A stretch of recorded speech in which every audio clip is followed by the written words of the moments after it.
live, right? The mics are live? I was thinking, like, you know, I was named after whose name was Josie. Oh, no, My no. sister and I said, like, maybe her name is Josephine. So I Googled the person Mics are whose live, father just it was, whose mother it was. Like, I Okay, Googled their just a moment to get obituary, ourselves organized. and his mother's name was Josephine. That is so And I was just like, you know? That is so great. Congratulations. Yeah, that's awesome. So if I fall asleep here, you'll know. I'm like totally bleary-eyed. I'm Maureen. Hi, how are you? Every time I see a baby, and you want to hold him? No, never want to hold it. I'm terrified of babies now. I'm like, I raised my baby. Not too many babies in, but I'm just running a little bit.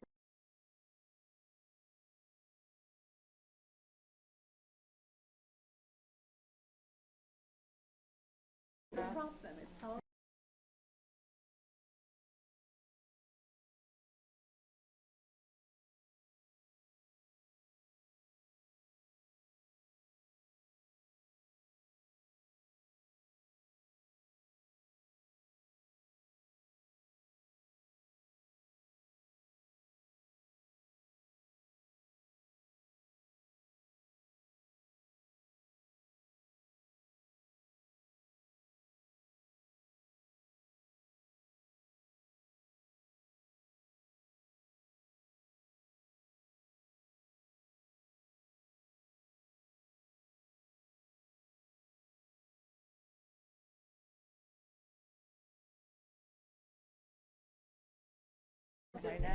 the baby, but like I'm not ever innate to be anything. Yeah, exactly, right? Yeah, exactly.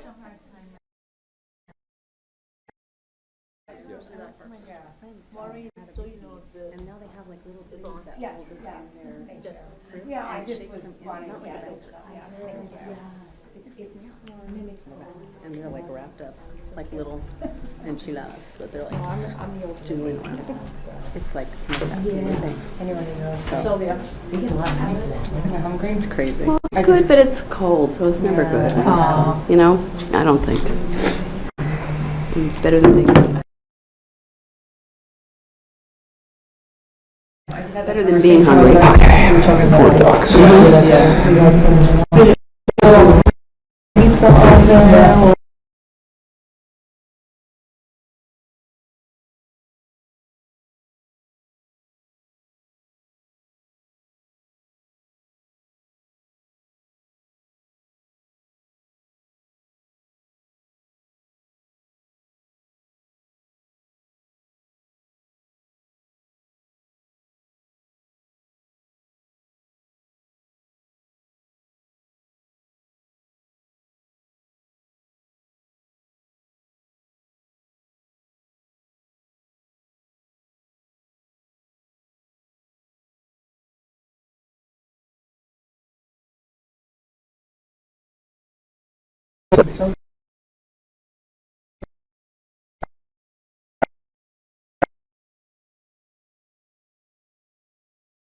It's on a Wednesday. Well, now Yeah. I got it. We'll walk on a I see all the dates. Yeah, we are live. We are live. Yeah. So before we open the actual meeting tonight, we're going to have, offer a public.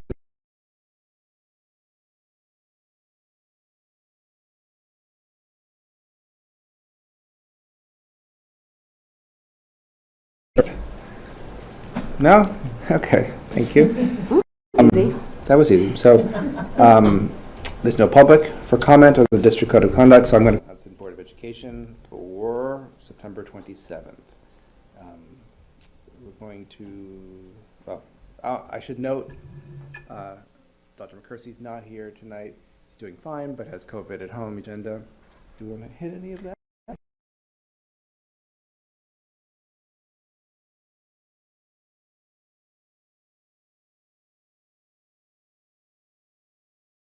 Also tomorrow night, that's 7 to 8 p.m. And homecoming, big homecoming weekend. So Saturday, September 30th, come one, come all. So I just wanted to. Homecoming though started already, isn't it? Yes, Yeah, and so the, this whole week under the lights. the big events. Isn't Hastings HHS photos this week as well? I thought they were like, or maybe they already happened. They were like Oh, yesterday. you would know? Thank you for coming. Yeah, they're this week. I think the freshmen had theirs today, and I think the rest of this week is just the rest of the high school. Okay, but you guys know what's going on because, Yeah. oh, that's good. All right, thank you very much. Moving on, well, they're not here yet. They'll be here, they're actually here, they were Joe Matarana, and Okay, I told them 6:15 because they were just like. okay. So I'm gonna skip ahead, so I'll wait till they get here. Good idea. When Dr. McCursey was gonna be here as part of the policy committee update, well, actually, did he give you any notes on that? Well, I can talk about what we were just doing, actually, Oh. and then defer to Oh, you had it today. everyone in the policy committee. Okay. So we had our first meeting of the school year, and Suzanne Volpe from Keenan Bean held our orientation. And we have 3 trustees serving on this committee, in addition to Bill, Maureen, and myself. So Dr. Lang and Teresa and Maureen. And if anyone wants to add, today was orientation. And that's, I guess, one of the key points is that one of the things Dr. McCursey wanted to accomplish was bring in Suzanne Volpe, the district, attorney, to work on sort of like what the policy committee does and how you guys do it. I guess it was right because Yeah, it was that's a great. good sign. I mean, we were able to put together a process for an effective and efficient way. So Nice. it was good. I think we all were settled with the process, and again,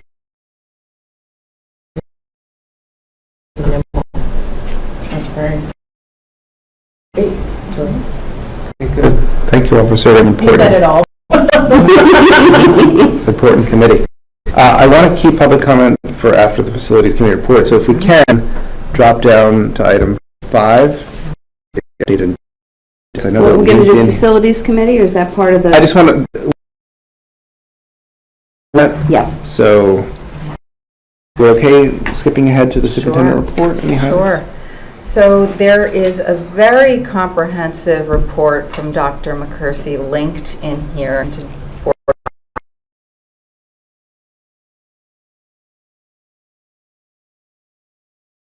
There were some suggestions about possible modifications to the superintendent report, and the immediate takeaway was to feature some more good news and some developments across the 3 schools, as well as some individual departments. So you will see that reflected in the superintendent report to round the report out and make it a bit more robust. And thank you to Jackie, who stepped up to assist in the process, and thank you to the principals too. And they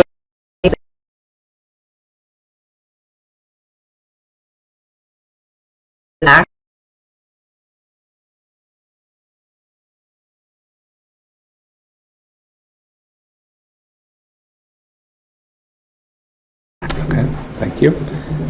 Let's move further down the list to 6, administrative reports. Is there anything to note? Sure. So my report is also linked mathematics work we've been doing, DASA coordinator retraining process that the assistant principals and I have gone through, and an update on computer-based testing. The state is requiring that for the state tests in grades 5 and 8 this year, and there will be more updates, bless you, coming out about that. An update about facing history. We've had our first chair council meeting, and the topic of AI has been discussed. There will be a more comprehensive presentation to the board around computer science and digital fluency next Board of Education meeting. So that presentation's on the docket, so I'll elaborate more then. And our first professional learning committee as well. I did want to speak to one additional thing that's not in the report, which is that last night we were very delighted to have a learning session for the community that was focused on the Clarks and Brown versus the Board of Education. I want to give another public thank you to Nick Murray, who's the division manager of the Brown versus the Board of Ed National Historic Park, who facilitated the event for Hastings, and he really customized it to make sure that the Clarks were featured and the doll study was featured and their impact on the landmark court case was featured to elevate from a Hastings perspective, the involvement in that very, very important case. So thank you to all who are willing to join and able to join.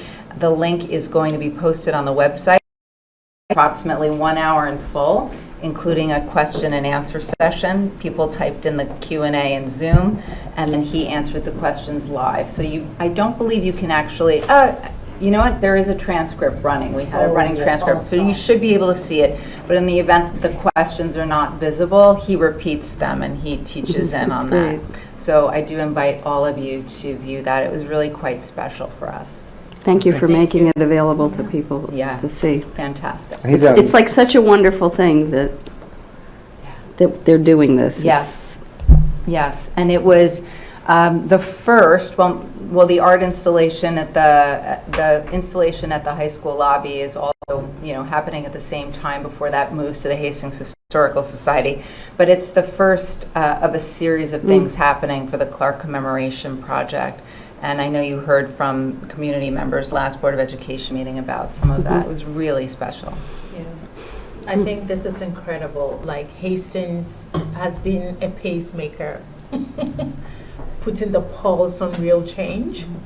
And this is great. And it's not in the tokenism aspect that some of us are totally sick of, but it's just incredible. And just knowing how the students are very curious and involved, and it shows students can read fake. So it shows how the kids, the real thing is happening, and I'm so excited. And thanks to the administration for creating that space for such a thing to just flourish the way it's flourishing. So thank you so much. It's incredible. There was a time when Hastings was it was a mecca for black families. Yeah. And it was, I'm sure, around the time that the Clarks were here, and many people lived in the same area, I believe, that the Clarks lived over by Pinecrest Parkway. And it says a lot about where we at least were. Maybe we'll go again in the future. I don't know. Right? Yeah. Thank you. Thank you. Can we move on to business reports? Yeah, I would just go to the student report because Gotcha. part of my report will be with the facilities. Kai, you're on. Welcome. So, as you might have noticed, Eliana is unfortunately out today due to a family emergency. We're all sending out love and support. I'm just going to start off with some brief updates from the middle and elementary school. Yesterday, Hillside had their back-to-school night for the E&L program, as well as the annual back-to-school night picnic with a raffle and Jimmy's soft serve. Also yesterday was the parent cast and crew musical interest meeting for the 6th grade musical, Matilda Jr. Last night in the middle school was the Zoom learning session on Brownview Board of Education. Additionally, the 7th and 8th grade production of Godspell just got their cast list under the direction of Lori Walton. Their tech interest meeting is this Thursday the 28th, which is the same day as the middle school picture day, which in turn extends into Friday. So for the high school, Spirit Week is this week. There's a twist this year, though, thanks to the student union. Every day, the grade representatives from the student union count up the number of students who are dressed up, and the grade at the end of the week who has the most kids dressed up wins an ice cream party. Oh, wow, nice. So Tuesday was Jersey Day, wear a sports jersey or dress like you're from the Jersey Shore. Broad definition of Jersey. We had to extend it. Some kids don't have jerseys. I don't know. I can't expect everybody to wear sports. But they have a lot of New Jersey it's true. paraphernalia hanging around. I like that. Jersey Shore. Nice. Today was a fun one. We had anything but a backpack day. And I know I brought in a big metal bowl to carry all of my folders. I saw Eliana walking around with a trash can bigger than she was. There were a lot of fun ones. I heard there was a canoe in school. There was some strollers too, lots of carts. Strollers is smart. It was an entertaining walk down the hallways this morning. Tomorrow is Barbenheimer Day, and Friday is the special day, School Spirit, where the seniors wear their senior shirts and everyone else is in green and gold. So picture days for the high school are this week. Different grade levels are going to visit the high school lobby during their English classes and have their photo taken for the yearbook. As this week is also Spirit Week, kids have been dressing up for the theme days, and we've had some fun looks immortalized in those pictures. Wednesday the 5th was the club fair, and students from every grade level crowded into the courtyard to learn about all the clubs being offered. Freshmen went out a lot earlier than the other grade levels so that they had extra time to orient themselves and understand how high school clubs work out. And as of the start of this week, all really great to see that. Homecoming and pep rally are both this weekend. There's going to be a vote for the best dance number done by each of the sports teams, and the team with the best dance is going to get a pizza party. Lastly, the senior PL retreat happened last week to the Taconic Outdoor Education Center, and the PL retreat with the freshmen happened this past Friday. I was not present either, so Eliana is going to talk more about those at the next meeting. I missed, who's doing Matilda Jr.? That's the 6th grade group. Has anyone seen Matilda on Broadway? Anyone catch that? It's an absolutely amazing show. So, like, it's really top notch. That's the Royal Shakespeare Company who did it originally. It's very British. It's really, really good. I highly recommend. Okay. Hi, thank you very much. Thank you. See Eliana next time. Welcome. We're going to skip back up the agenda. Is that okay? We're going to be on. No, it's going to be the presentation first. So this is going to be a facilities committee report.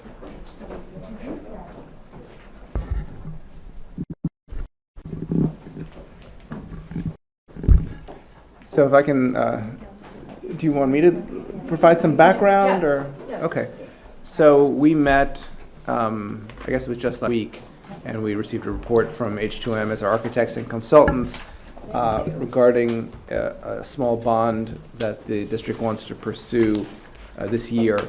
And so in that meeting, we went over the details of what would make up that bond. And we also looked at, there was the 5-year review that we had done last year. It was a comprehensive review. So the state requires a facilities review or facilities 5-year plan. We did a little deeper dive looking into sort of programmatic repercussions, like do we have the space to run the programs that we want to run? And so that different sort of angle or texture brought out different things which are going to be in this report right here. Anything else I should add off the top? So as you mentioned, a requirement to do a 5-year plan, but also extremely helpful. And part of the process, especially this year when we did our 5-year plan, we also included a space utilization component of it. And because the 5-year plan, primarily, you could correct me if I'm wrong, Joe, just really looks at like maintenance and the structures of the building, but architects wouldn't really necessarily have all the context about how your rooms are currently being used and if there's a need for additional space. And that really comes from speaking not only to myself and others, but it's principals and department heads, and really understanding what the current use of the space is. They looked at the schedule, the overall, the room layouts, and in speaking to even the athletic director and all the rest, trying to understand what they currently have, where they're currently facing challenges, and what other things are currently problematic, and other things that they either foresee they may need. And in the realm of special education, of course, similar to Hillside, that's going to drive a lot of our, as we currently know, we're in this life skills classroom we have slated to be constructed this year, and then in addition to that, there's other programming that is part of their long-term or short-term planning, and then like what is the impact of the building. So all of that is also like part of what we're going to be speaking about. So you have the facilities maintenance side, and then you have also other things that are driving some of what we're going to speak to tonight. Okay. Joe, welcome. Thank you so much, and good evening, everyone. I think I've had the opportunity to meet most of you, but those that haven't, my name is Joe Cicerano. I'm an architect with H2M Architects and Engineers. We're a A&E consulting firm that has been working with Hastings for, I want to say, over 15 years now, in various capacities, from building maintenance and upgrades, capital projects, bond work, etc. So we had an opportunity just recently to meet with the Facilities Committee. Myself, Maureen, Joe, Alex, ladies were present as well. And we went through really where we stand to date on the latest 5-year plan and building programming efforts that we put together, and refined down to a list of what we feel are priority projects for the district's consideration. And they're a combination of developing or adding space to accommodate new programs, as well as maintenance and infrastructure projects on some of the larger ticket items, particularly at Hillside. So where we are right now, H2M is continuing to work with the district, and our job now is to assist you in developing and refining what your priorities are moving forward, and then explore potentially how, what that cost implication would be, and how you want to move forward from there, whether it's, through some type of bonding, capital improvement, et cetera. So the list you have in front of you are the projects that we're recommending and what we whittled down and what we're deeming as priority. And as I had mentioned, they're a mix of infrastructure. When I say infrastructure, I'm talking about things like boilers, sidewalks, parking lot areas, and potential additions for programmatic elements that you don't currently have. Life skills classrooms, interior alterations to accommodate additional classroom units. And I just want to also mention Sure. some of what is driving, just not that we're going to get, and in the future we'll be really providing very, much greater level of detail, but we also, this year, in particular at Farragut Complex, we were experiencing overcrowding. I mean, that's also part of what we're, it's not, there's a programmatic piece, and even in the middle school, their desire to create more STEM programming is limited by the space that currently exists. But even beyond that, we found ourselves unable to split sections, primarily I think at the 8th grade level this year because of not having classroom spaces available. So that's where I know the board was where we did end up with some sections in the 30s for some of the math. And so that's also driving this. So it's not only programmatic, it's also current space limitations. It's looking to the future that there would also be those kinds of numbers? Based upon our current cohort of 8th grade and looking backward, there are many, sections that are similar in size and could potentially be that or not higher.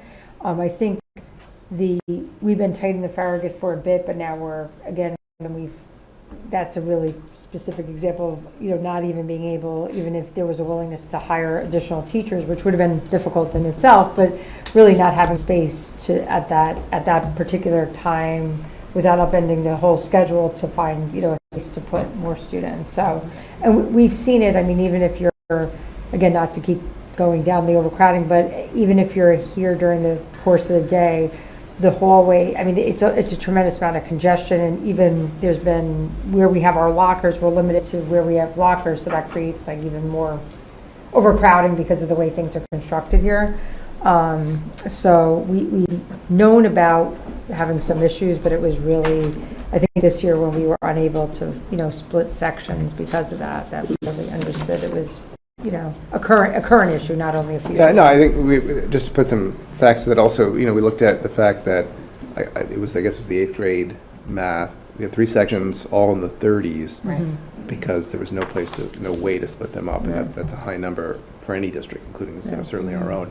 And just some background, 2010 to 2020 census population of this town, if I'm not mistaken, grew 8.2%. And even though we don't have a big development, we've avoided a big development on the Grand property, we still have units coming online in various buildings around town. There is an increasing population here. Sort of, Jody, just to add some background to that. So that's always kind of in the back of our minds, Okay. And that's families? I'm sorry? Increase is It's population, families, it's or- census to census population growth, Okay. And then, the outlook, I don't know if everybody remembers, there was a push at the end of last year from Governor Hochul to Accessory apartments? the accessory apartments and just sort of increased housing density.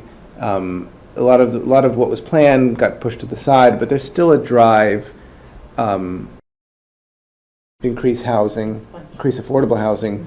Not only that, absent specific drivers from the state, there's also a way for the village to be proactive with it anyway. So there's something as a district we have to keep in mind, because that's sort of we're a lagging chain, right? Things get built, people move in, and we find out sort of when they get here. So we have to be a little proactive about that. Yeah, and again, this tonight is really to kind of summarize or to speak to our facilities meeting, which was a very early meeting. That is the first meeting of a lot of meetings that we'll be continuing to discuss this. And I think as I was meeting with Joe, the two Joes earlier, you'll have an opportunity to hear from the principals and the directors, and they're really going to be able to, in a much better way, explain to you some of the challenges that they have. I was actually saying to Joe that since Scott had been with us, and interestingly, even prior to him knowing, we were even discussing work because he was relatively new, and he was like, wow, is there any, like he already noticed immediately just when he was walking around, like space issues, that as he was looking at classes and class setups, and then even saying, well, do you have space for this or that, different classes and different offerings that many middle schools are doing now, coding and all these different types of classes, but they require space. And a lot of schools recently have done. And again, that's secondary to our current issue is overcrowding. Second to that is also programming. So I think that with the space issue, we cannot deny that. For that, I think it's very clear.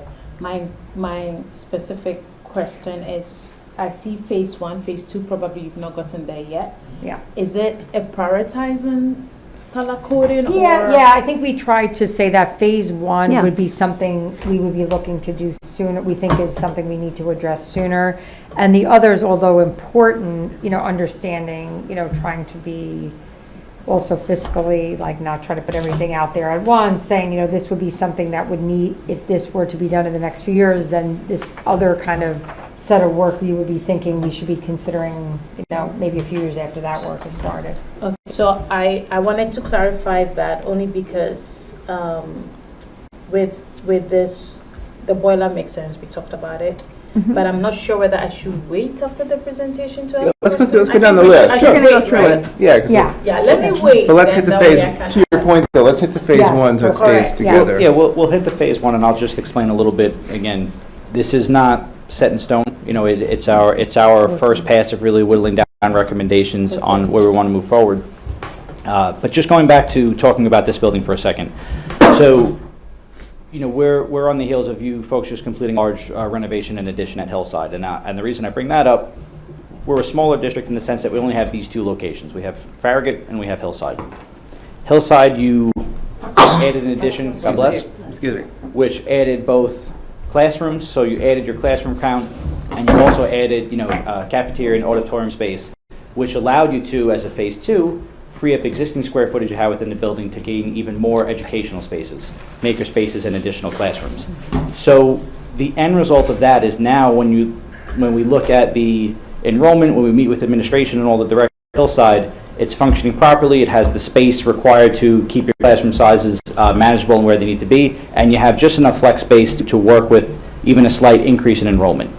Here at Farragut, you're really now starting to have the same challenge where you somewhat tapped out of space, and I'll say you have what's called like a lot line to lot line building.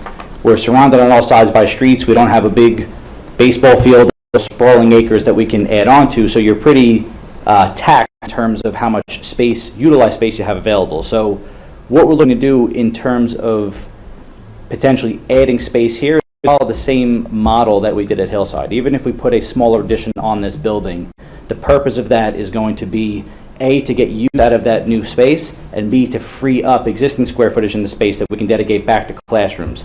By things that are now currently used as, let's say, locker rooms, athletic training facilities, etc., we can dedicate that square footage back to classrooms and gain your net number of classrooms to handle not only your current congestion, but additional programming that you're looking to add. Going to the list of what we talked about so far, again, I'll list the phase 1 priority items that we mentioned. So the boiler plant at Hillside, you have boilers that are 35 plus years old. Not that there's an expiration on boilers, but any type of mechanical equipment has a useful life. You've already redone your boiler plant here. They're new, they're functioning, they're under some type of covered warranty. So you're good here. We haven't done that yet at Hillside, and they're approaching their age. So that one's pretty self-explanatory. We're looking to replace the boilers with new dual fuel boilers that will handle the heating and hot water for the building. Even if boilers wouldn't be here till, At least 25. So it has to be 25. summer work. Right. so we need another 2 years. Yeah, you're stealing my thunder. We'll get there. No, but Mr. Mayor, to your point, yeah. So we'll add into that. If you talking about like a hypothetical timeline, whether it's for Correct. bonding or any timing and getting these projects planned, confirmed, budgeted, designed, approved by the state, out to public bid, secured, awarded. The conversations and planning you're having now are for work that's going to happen 2025 and beyond, right? So it is a lengthy timeline to go through all of the proper channels, funding, state approvals, aid ability from the state, public bid, award of contract, securing materials. So the conversations that we have now, again, are to set you up, 2 to 5 years into the future in terms of what repair work, infrastructure work, and potential additions or alterations you're going to do within the facilities. So it's an excellent point. It's not even like if we started tomorrow, the boilers aren't going to be here for probably, a 10 to 12 month period. That's just the current market on how long it takes to get equipment and materials. Back to the list. So boiler plant is pretty self-explanatory. I'll skip down to window replacements at Hillside. You've done a decent amount of that work already. There's one section of Hillside where, Joe, correct me if I'm wrong, I believe the windows are still existing from when it was built. Yeah, 60s. Again, there's a wing of windows there. They're leaking. They don't function properly. That's a relatively, I'll say, small line item, but something that we would deem a priority because you've done repairs in most of the rest of the building. Air conditioning here at Cochran Gym. So standard today, building code, if we were building a new gymnasium, a rec center, whatever it may be, it would have to be conditioned, both heating and cooled. Almost all of the older gyms in these buildings, air conditioning wasn't included because the method of keeping fresh air in the space was, hey, open up all the doors and throw some fans in.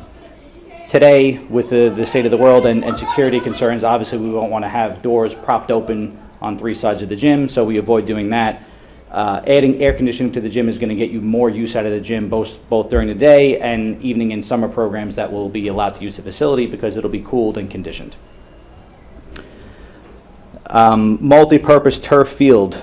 Now, I know turf can be sensitive in the community, so I'm a messenger and we'll talk through it, but the athletic director and all the current programs you have expressed the ongoing challenges they have when they're combating weather and rain, how they, a decent amount of sections of practice and/or games either have to be canceled or rescheduled because the fields aren't in a condition to be played upon. So it's a mix of both player safety and usability of the fields. So going over and converting one of your several fields to a turf multi-purpose field will get you additional use from the district in terms of practice and games, as well as village programs that would also be able to utilize the space. When we say addition at Farragut, as Maureen mentioned, we're still working through and we're looking to confirm and massage. If we do add square footage, you're pretty limited where we can do it. But if we do add square footage to this building, we want to make sure that it's efficient and that what you get out of it is maximizing the yield of increasing your classroom and program count. Middle school flooring, Joe, correct me if I'm wrong, still a handful of rooms in the building that have original flooring that are chipping, peeling. Again, I'll say a smaller line item, but something that should be addressed, as you guys have done a great job maintaining the rest of the facilities. It's just chasing those last pieces of things that haven't been touched. Then going to phase 2, again, projects that we're deeming as important, but parking lot and sidewalk expansions at Hillside, locker room and life skills classroom in terms of funding, something that we're already doing here, but this may have been a phase 2 in terms of funding. And then again, maintenance, unit ventilators and building management system here at this building. Things are functioning now, but those go into mechanical and infrastructure equipment that we've identified should be considered to be upgraded in the near future. And I just had also one of the things we discussed with the unit ventilators.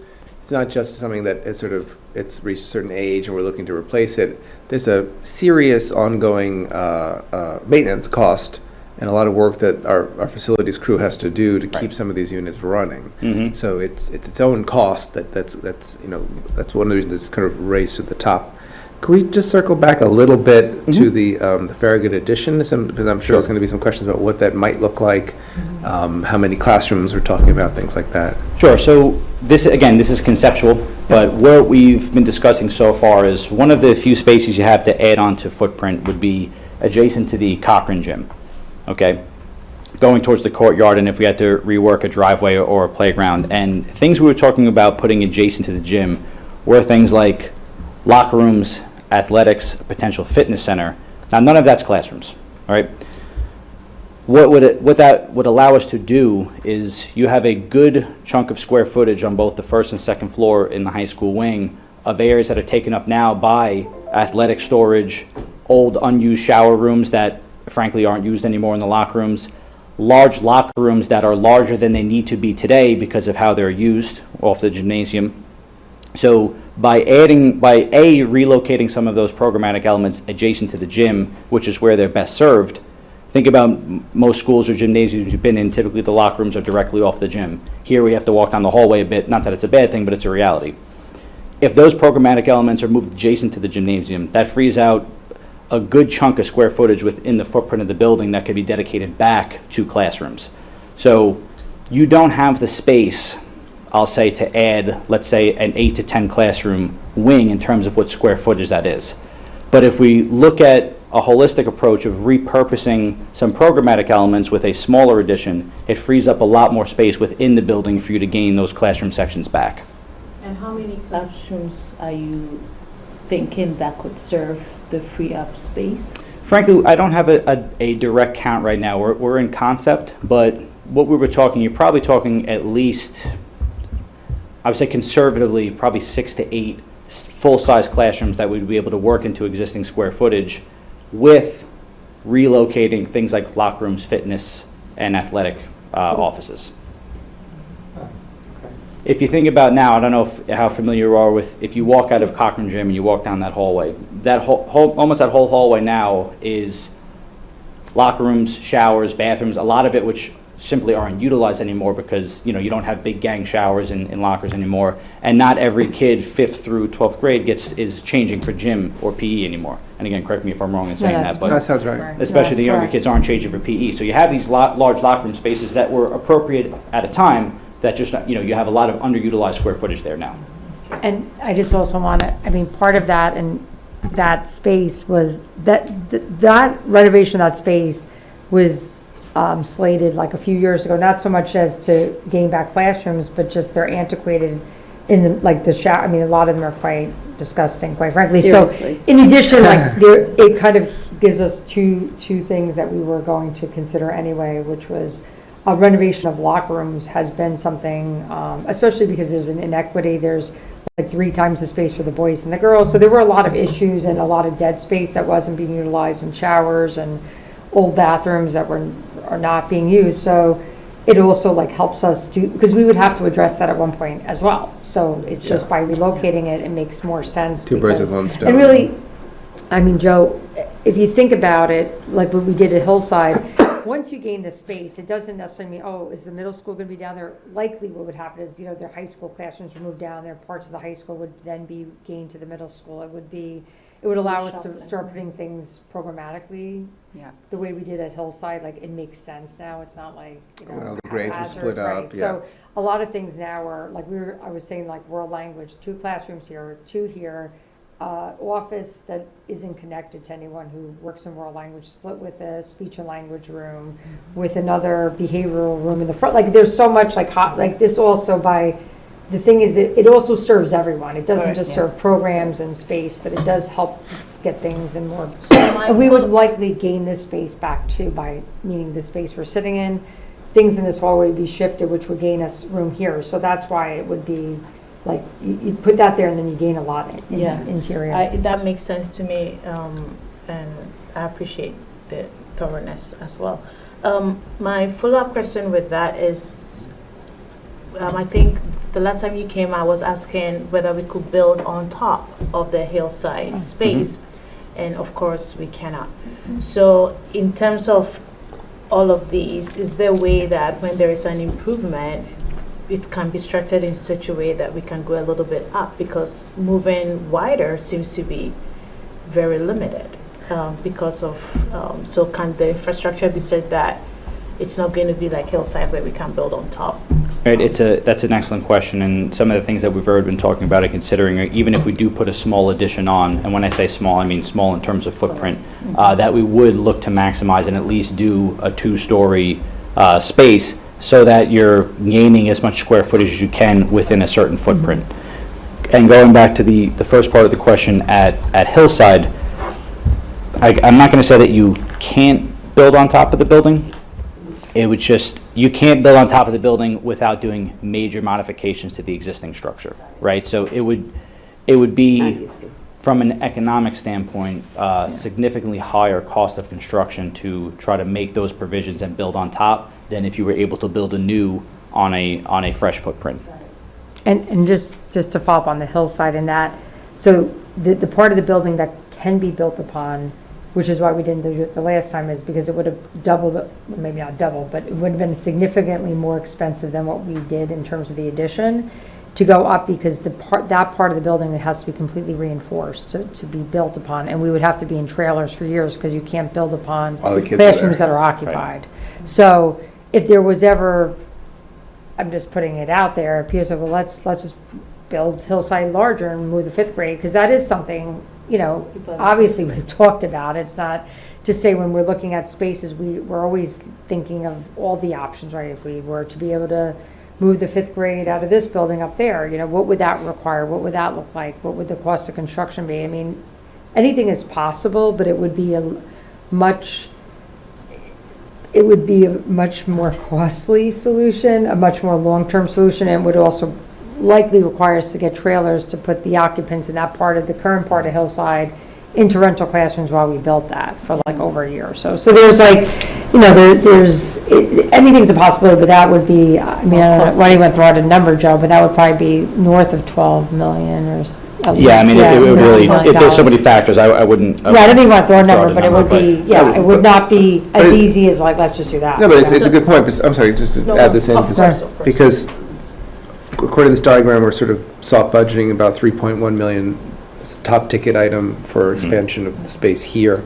And what we talked about in the meeting, really, you're talking an order of magnitude 3, potentially 4 times higher, cost-wise, the idea of moving something to Hillside. And it would be actually also like the same amount of difficulty- classrooms like 8 here. Same amount of classrooms, but also this construction, because of its single story, and it's not, you know, it can be done during the entire year. Stuff Right. at Hillside, it could only be done either by moving the students into We'd have to do that. mobile We would units, have to do or, that. right, or summer work. I mean, it would just, yeah, it's just It would a have to, because it would take. order of a year or magnitudes so more to difficult, build right. addition. So Sorry, Dave. So my next question connected to all of this is that I understand the Farragut addition. I'm sure people are happy. More classrooms, more school that is directed to the purpose of public education, and all of it as well. But I'm trying to figure out the life skills classroom, which I know was exhaustively presented by the special ed team about the need for that as one of the priority items. Yeah, so I'm sorry, I'm just gonna jump in. So that number, and again, at one point, Joe, we talked about even taking it out. So Yep. yes, that money is budgeted, it's already funded in this year's budget. That was really just, it's more because in that discussion, there was also other expansions of that program discussed beyond what we're currently planning.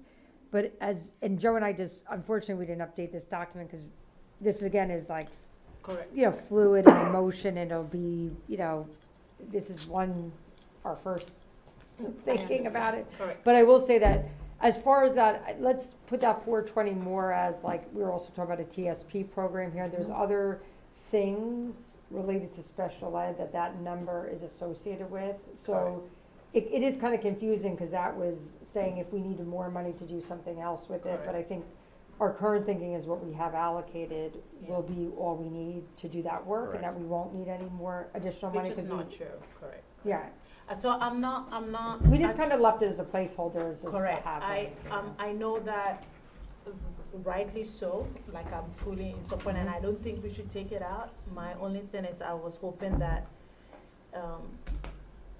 the expansion comes with expansion in everywhere else, right? Yes. Special ed is going to expand, the needs are there. So I'm not suggesting that should be out, because yes, I know we budgeted for that, but who knows what kind of additional sophisticated equipment or Yes. room will be needed. So that makes sense, it's there. And it makes sense, it's phase 2 in case that need arises. But I was just wondering why, if we are going to repurpose the Farragut addition more towards a locker building and free up space, why do we have a locker attached to that again? I think it was I can because- answer that. Go I ahead. can answer that too. So it's just, this is like I said, a working document. So before we even got onto really putting through the paces the idea of adding certain square footage onto the building, we were, again, first pass concept, we were just going to renovate an existing locker room to accommodate, we were going to gain some of that square footage for phase 1 to accommodate Equity part. life skills. So, you know, a little bit of this is, I'll say, even outdated to the most recent schemes that we've gotten through our conversations with administration. But it's an excellent question, and I appreciate Got it. I'm done. From a curricular standpoint, I just wanted to say that I appreciate that this particular presentation tonight is also on the agenda with the Portrait of a Hastings Learner presentation. And I did want to mention that. I mean, Maureen very comprehensively brought up different things that are associated with districts considering additional space, right? So,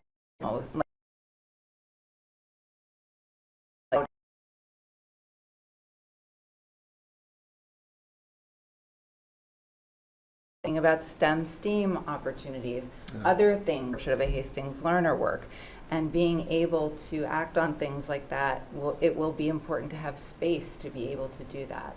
And so while, to Maureen's earlier point, overcrowding is something that we really need to be taking seriously, we also need to be looking forward as a district strategically when we're thinking about our program and our goals. And you also mentioned something else that I just wanted to underscore. In our current configuration, we've been creative, thanks to Maureen and Joe, thanks to the two of you, about use of space throughout the district, especially the Farragut complex. And if you have teachers in the same department that are working on different ends of the building, it's really hard to strengthen collaboration, even if you build time into the structure. So if we can get strategic about where people are placed, even more so than we already do now, we strengthen the collaboration and the efficacy of the team to be able to synergize around work for students as well. Thank you. Thank you. I don't want to cut you off. No, so the only thing I was going to say, folks, and I gave a hypothetical timeline. We already touched on this, but you can see in the back, let's say we started doing something now, and even if we were on an aggressive timeline, you can see how some of the steps that need to happen in terms of funding, planning, and designing the projects will take you out, you know, well over a year in advance to when you're seeing some of this come to fruition. So we don't have to go through it in detail, but just keep that in mind that projects on a larger scale, you know, take the proper time to go through the proper channels of funding, approval, securing a contractor, securing the materials, things of that nature. So it's an extended timeline. Just to point out, this would go through the SECRA process with New York State. Yes, if we're pursuing bond funding, part of the requirements from a state perspective is you have to go through the SECRA process prior to you approving and going out for a bond. So the SECRA process would come once we have a good understanding of, okay, these are the projects we're looking to fund, and we have some more reality to them. We take that, you know, and the SECRA is dependent on what buildings you're touching, what square footage you're renovating, what exterior components you're renovating, what are your adjacencies to parks, sensitive areas, things like that. So depending on the scope of the work will depend on the type of secret declaration. We can with you, but it is part of the timeline. Once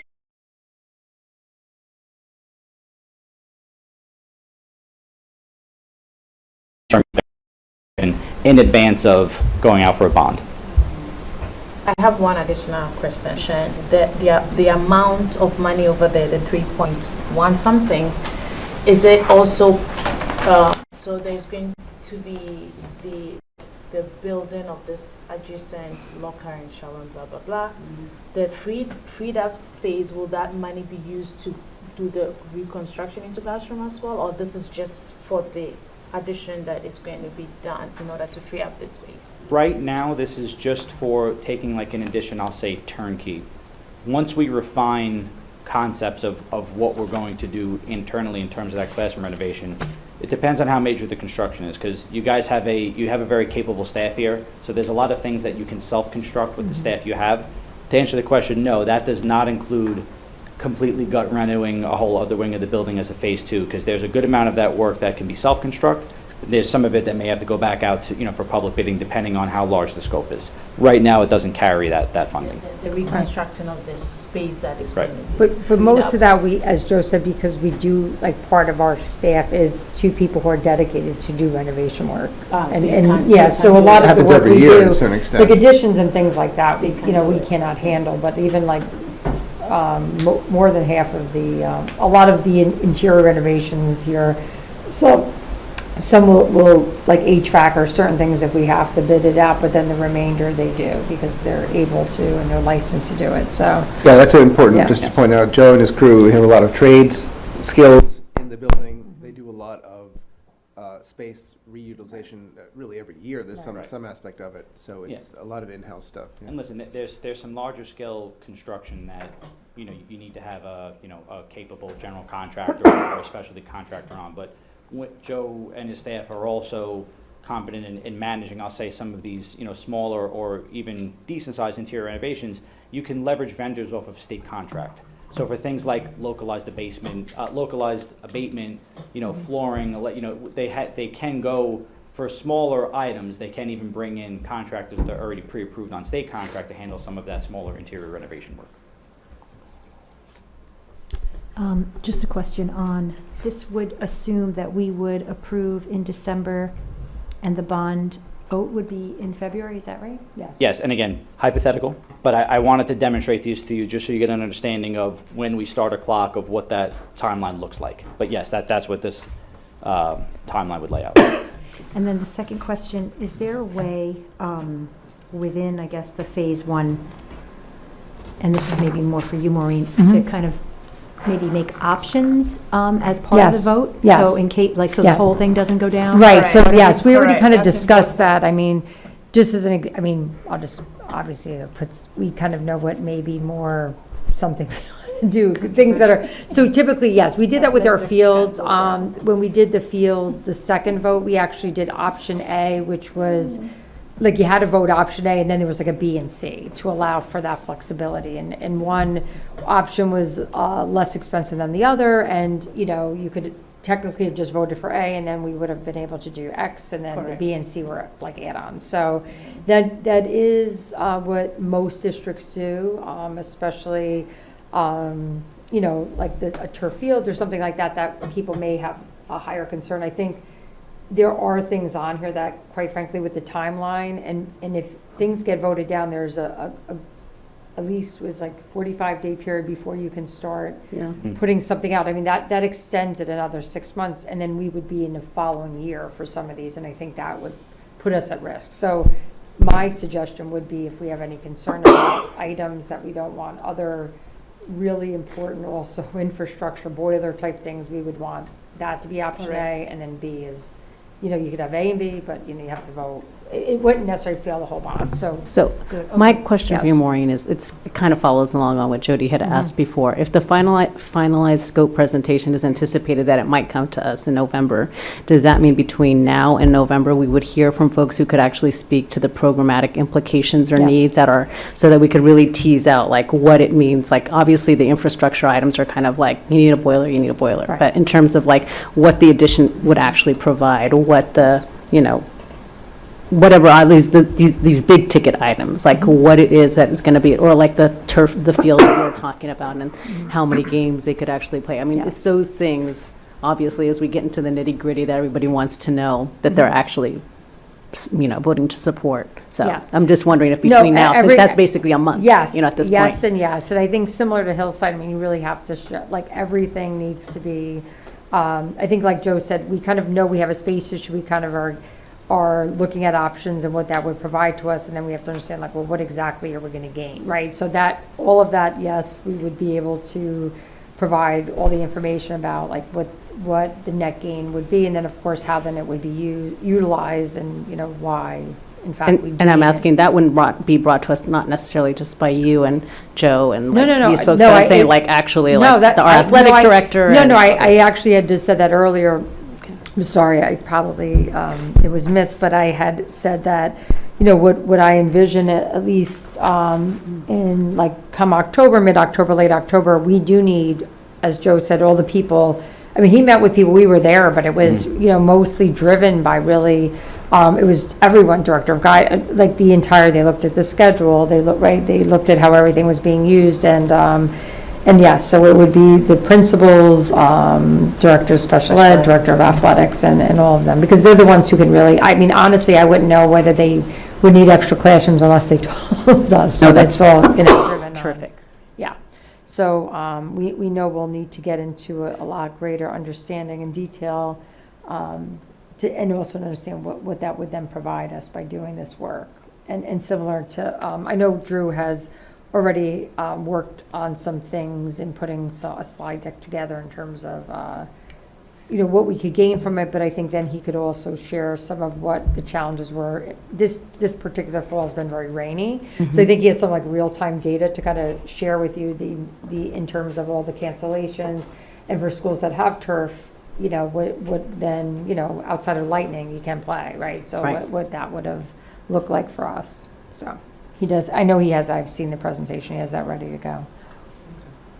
I'll add to that what we contribute to the information we present to you. So you're gonna, we refine these a bit, and you'll get more of a descriptive scope narrative for each of these line items, at least a concept sketch or something reality, bringing dimension and size to them. So that'll accompany the cost opinion that goes along with it. So you'll be able to take a more holistic approach and have more of a visual and understanding of what these, because right now this is just numbers, right? Right. But you can get a better understanding and a visual of what these numbers are actually tying to. From our perspective, again, I'm an architect and designer, so I can't speak to the specifics of what programs they want, but when we meet with directors and things like that, and when they express to us their needs in terms of program, what that means to me in my head is, okay, now we're talking actual space and square footage. That is what I can dictate. So if you say I need programs for X, Y, and Z, and this is our goals, now we can start to design something that can handle or accommodate those programs.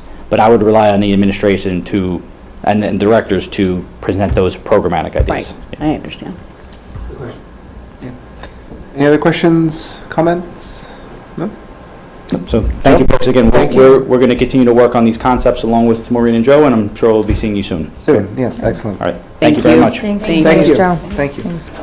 Yeah, I just want to comment, Ben, on the timeline. I mean, I think I'll work with Bill and Melissa, and we'll provide, some thinking around when we'll be coming. I envision a need to have this as every board meeting to be discussing it, because as much as I know the time frame can be whatever it needs to be, but the reason, most districts go out in December, January, February, there is a bidding time frame. There's certain times, like in terms of bidding windows and the school. We don't have a lot of time. We don't have a lot of time. So I mean, as much as it's like, I think, Joe, whatever time you need, but realistically, like any delay in this would put it off to like 2026. I mean, that even a few months can bump you a full year because of that summertime work.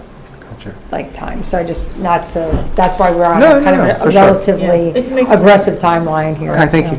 And Thank you, Kai. Thank you. Jody's and Sylvia's point, like the more we have those specifics, the more we are more informed. Yeah, We'll see So what that makes happens. sense. yeah, exactly. I'm going to move on to public comment. Thank you for being patient if you're commenting. Is there any public comment? No? Okay.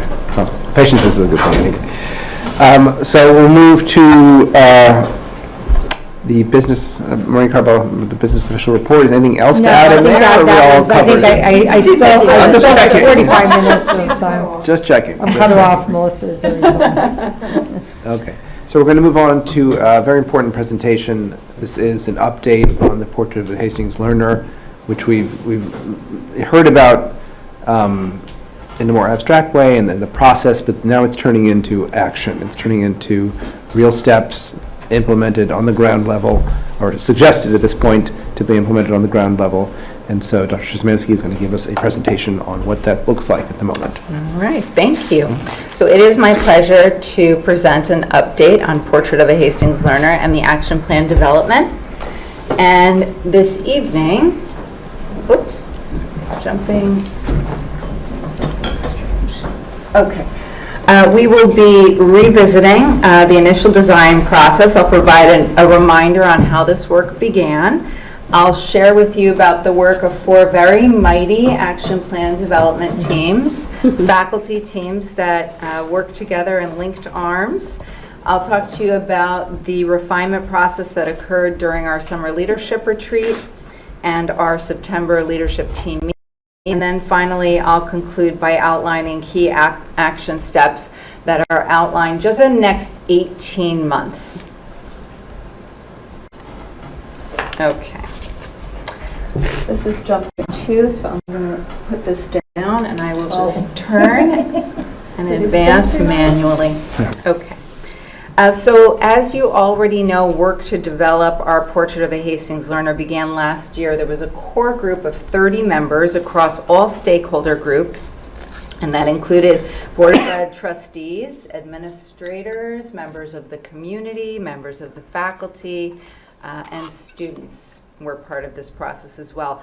And this group was responsible for learning about, reflecting on, and discussing the needs and the aspirations of the district. So the core team was informed by surveys, by focus groups, by different feedback loops, and the surveys were designed and differentiated for each different stakeholder. But they were all aligned to capture information that was going to be strategic in addressing our next steps forward as a district. So then there were focus groups that tested the survey to affirm certain things, to clarify, to expand upon things that were learned from the surveys. And then the core team then designed what you see here. So this was was and is the essential framework of the portrait, the commitment, the attributes, the values, and the goal statements. And those became the guideposts for the next body of work.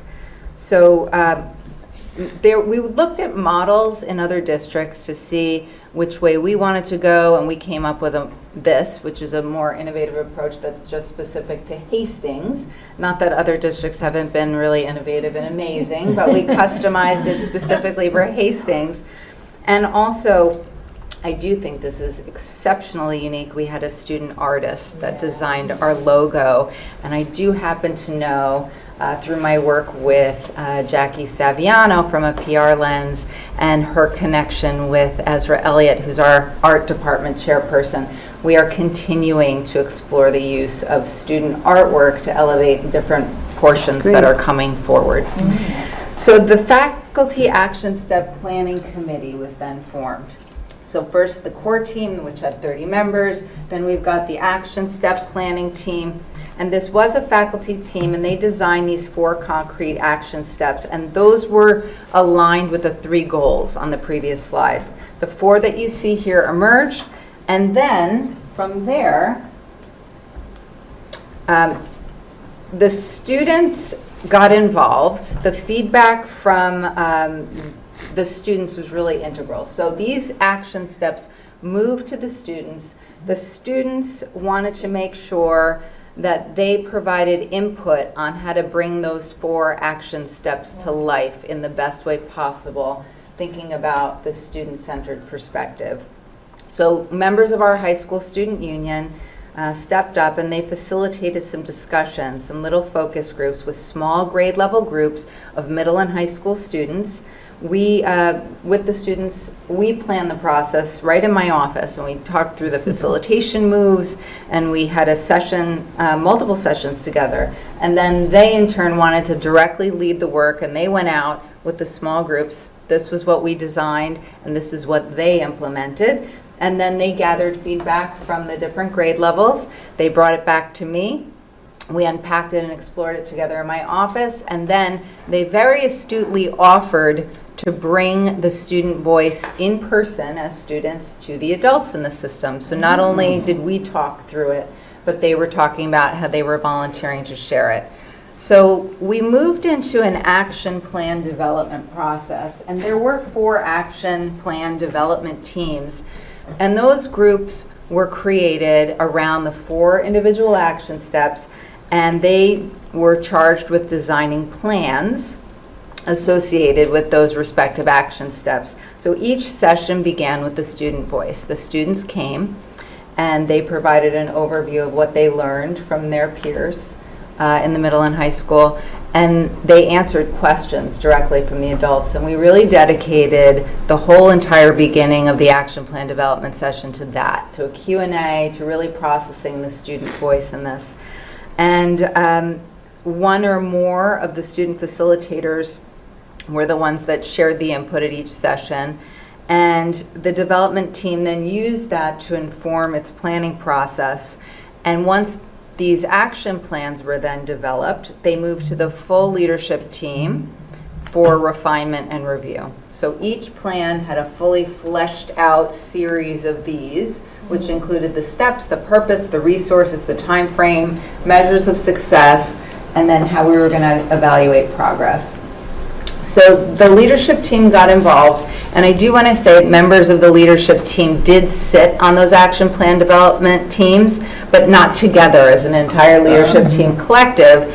And as I mentioned earlier in the space conversation, the collective is very, very important. So they, during the summer leadership retreat, spent a good deal of time rotating through stations where these action development plans were laid out. And they rotated in small groups, and they discussed, they provided input, they left notes, they moved to the next one, and there was a whole process by which everyone got to fully explore, unpack, and then make comments on each of the plans. I do want to thank Judy Wilson, who was involved in our summer leadership retreat to help guide and facilitate that process. And then at the end of this rotation, the members of the leadership team did process a little bit together, and we realized we still needed more time to be able to do this work deeply.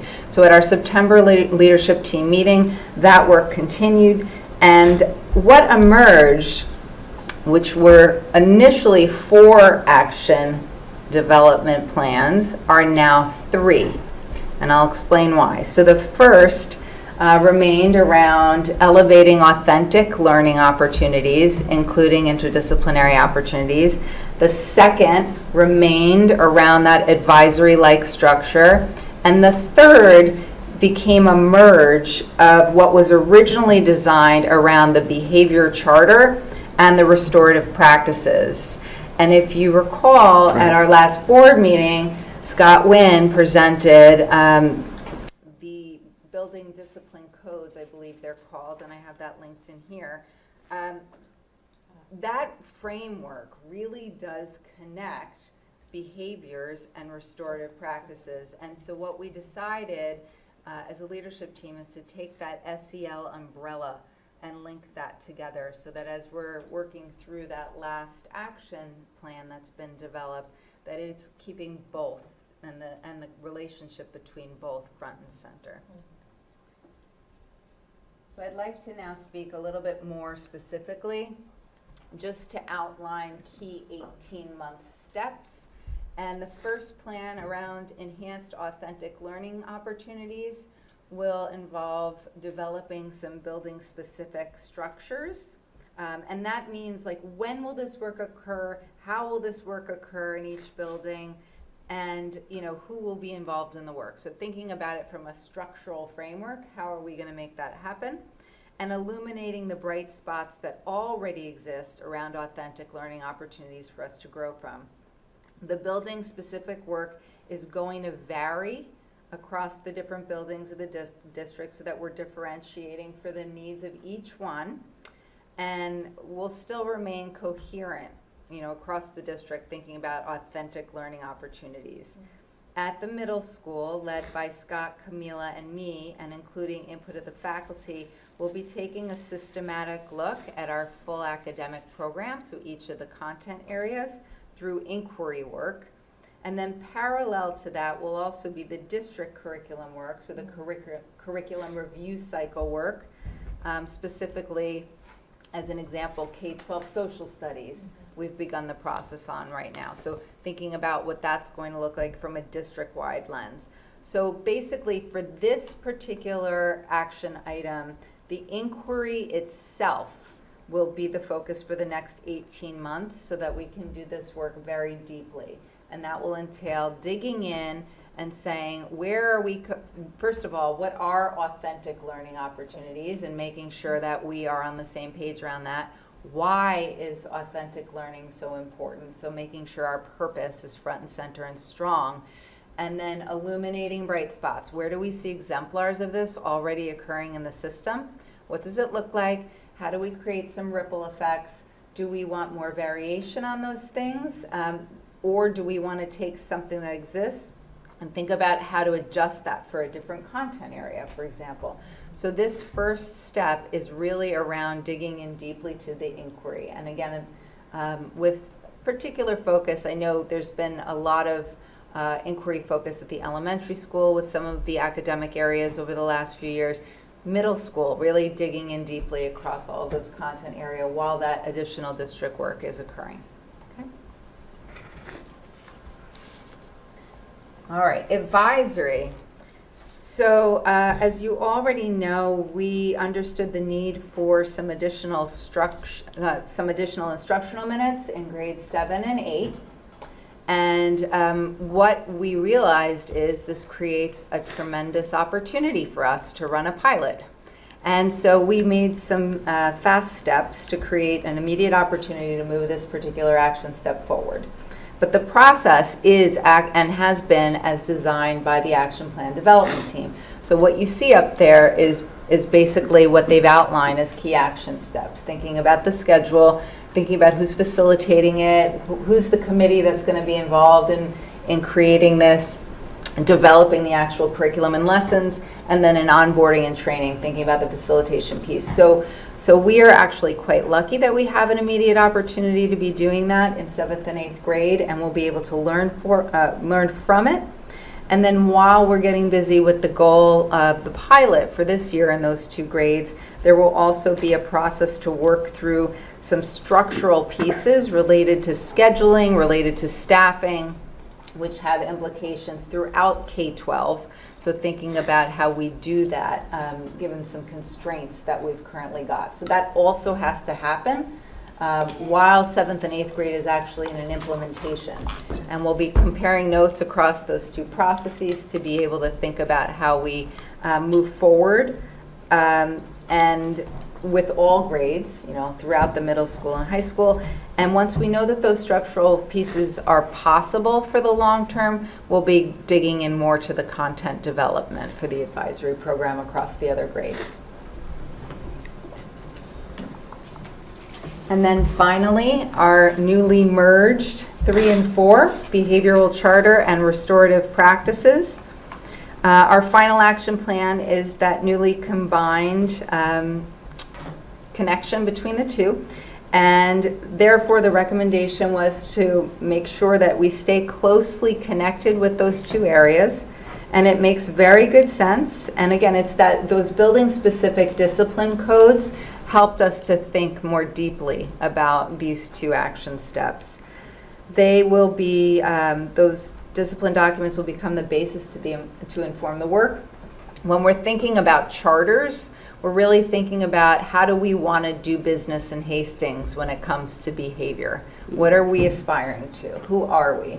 And then when it comes to the restorative practices, there are 2 pieces to that, right? There's a proactive piece and then there's a reactive piece. The proactive piece is around creating safe spaces and welcoming environments where every student feels connected, a sense of belonging. There are, an example would be community circles where people are sharing things, pieces of themselves that they have overlapped so they can find common ground, right? That proactive piece is really from a community building lens. The reactive piece is when harm has been done. What do we do to restore to the greatest extent possible? And it's easier to restore when you have initially built. And so that's why we think about restorative practices in both a proactive and a reactive way. That's a good point. Okay, so that will be, and I won't read the slides, but you can see all of the pieces involved there, including that professional learning piece, which is really critical. Beyond the 18 months, I wanted to make sure that I highlighted the future considerations that came out of those action plan development teams. They were incredibly specific as they worked through developing the plans. So I did include those up there. They've articulated, bless you, additional steps to be taken beyond the 18-month mark.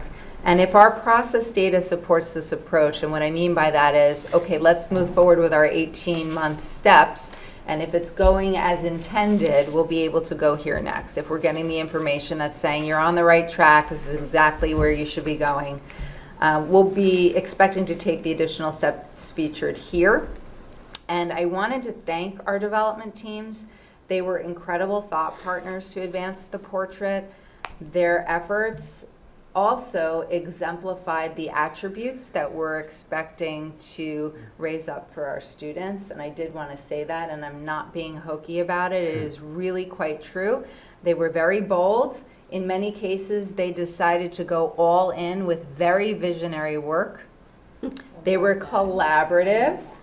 And by working in such a generative way, they worked in table groups, they worked in building-based groups. I then brought them back together in a whole group so that we could keep everything with a through line, K-12. They were extremely collaborative, moving back and forth between. How many students were there? It was adults, actually. Oh, adults. Yeah, it was adults, and it was different numbers. So I would say, on average, about a dozen or so people. Some of the groups were quite large, but we had representation from all of the buildings. We had administration, special education there. We had general education teachers. We really tried to get different disciplines. So, and it wasn't the same people sitting in all 4 development groups, although we did have some overlaps. Maybe even more.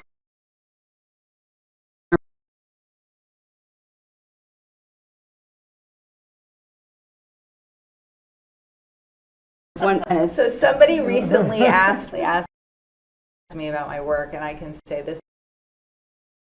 I feel like coming out of those development meetings was really, I was a group of really strong dreamers that were not afraid to play, and they were just very open-minded about the what, and why wouldn't we, and it was good. It was a really healthy process all 4 times. They were empathetic. They were listening to and honoring the many and varied perspectives in the room, and they were pushing each other and pulling each other metaphorically until we had consensus on what should be up there. They were empowered. They questioned. They advocated. They constructed something truly robust. They were inquisitive. They suspended assumption of limits, and they remain curious. And I will say that even in the face of trying to craft that plan for advisory, because there are some real structural roadblocks. Yeah. And what we said is, well, let's just dream, and then let's see what's possible, right? We don't want to create an artificial ceiling if we might be able to have a building expansion. So we tried to make sure that we remain visionary there, and this group was quite inquisitive and open. And they were inventive. They worked together to create new possibilities. So I did want to say that, because if we're really thinking about the attributes and we're taking this portrait seriously as we are, we want to see those things reflected in how the adults in the system are all doing business. And it was a tremendous bright spot. I really appreciated the opportunity to work with everybody. So I want to thank our development teams, our leadership teams, and especially our students. And I would like to open it to any questions that you may have. Thank you. Can I start with a quick comment? Whenever the term authentic learning experience comes up, and I think I've told this story before, a true story. My father, this is in the 1930s, he learned to swim from a book. And he would flip the pages like a flip book, and it would show the strokes. And he almost drowned in the Po River in Italy, and someone had to jump in and save him. So That's We're glad you're here, Alex. I didn't realize it was going to end that way. Yeah. That's Yeah, you know, exactly. when you don't get authentic learning experiences, bad stuff Such happens. a great idea. Yeah. So, sorry, so it's any wonderful. questions, comments? My only go. No, You go first. No, trust me, go first. No, you trust me, go first. Okay, thanks. So I'm going to make a comment first, and then I'll wait and then ask my question later.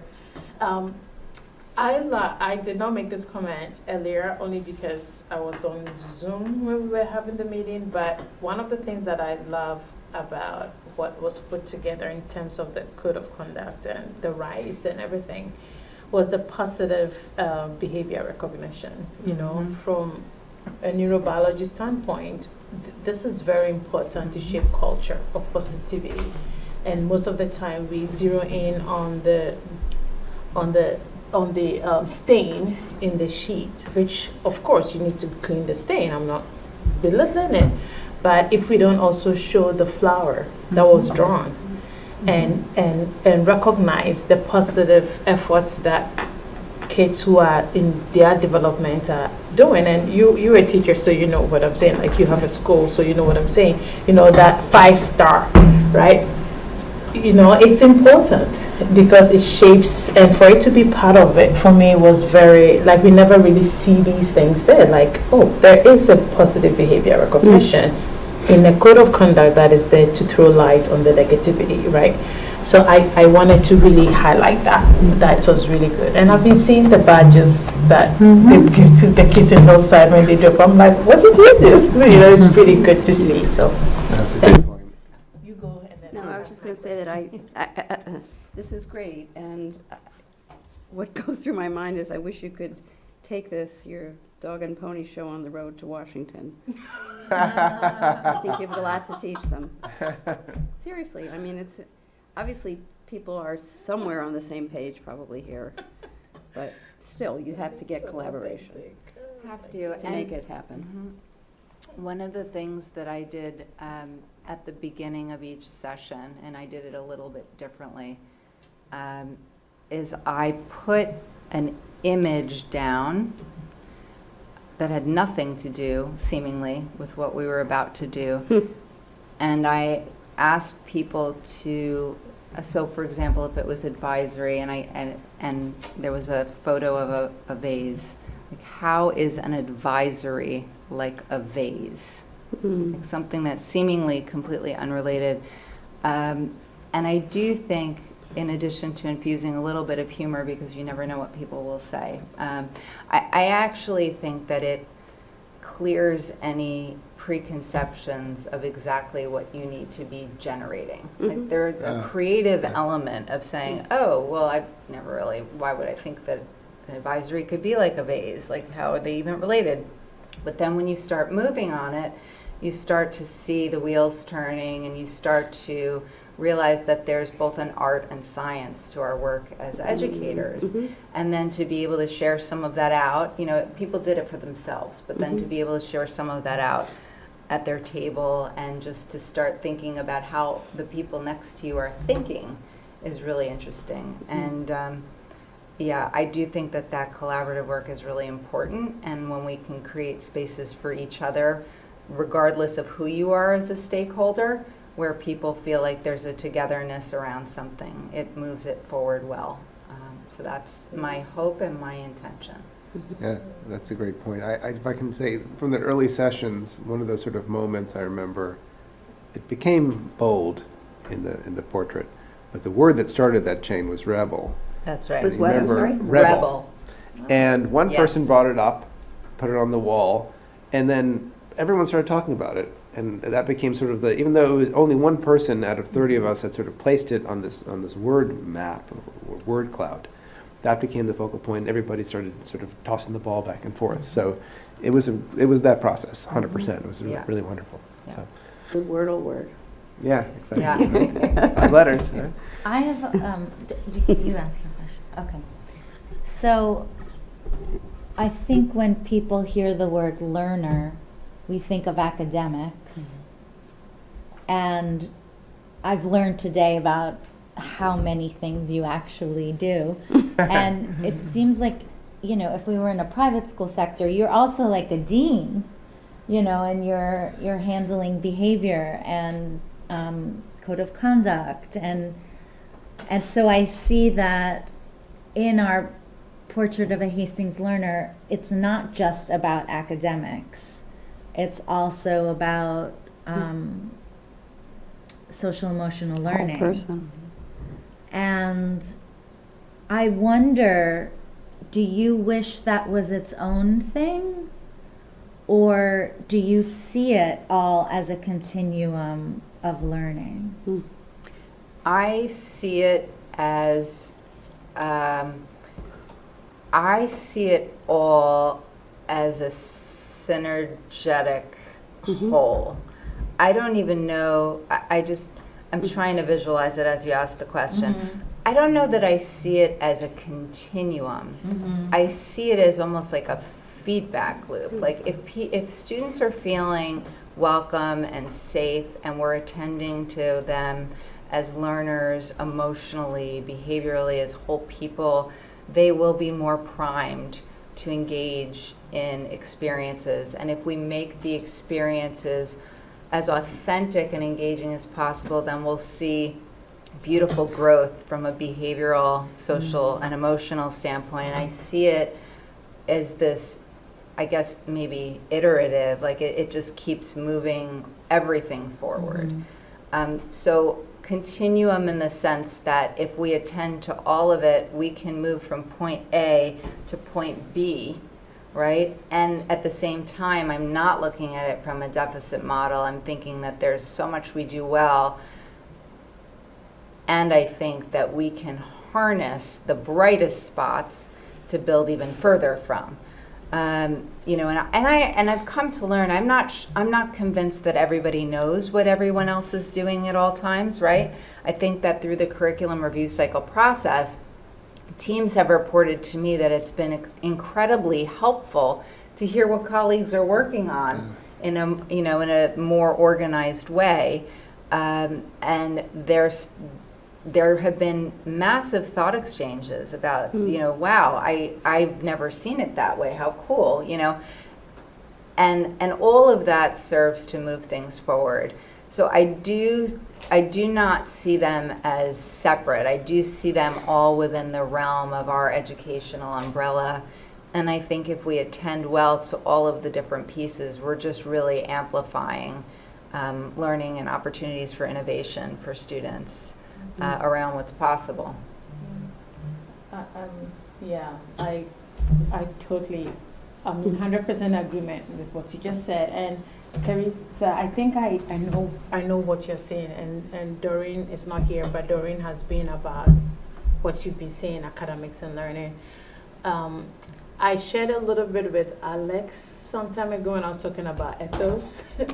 Yeah, but if you think about the human endeavor as a whole, right? We have different dimensions. Some people are more into, some people recognize the spiritual or supernatural element or dimension. Some people is the natural and physical, and they are cerebralists, that's all there is to it.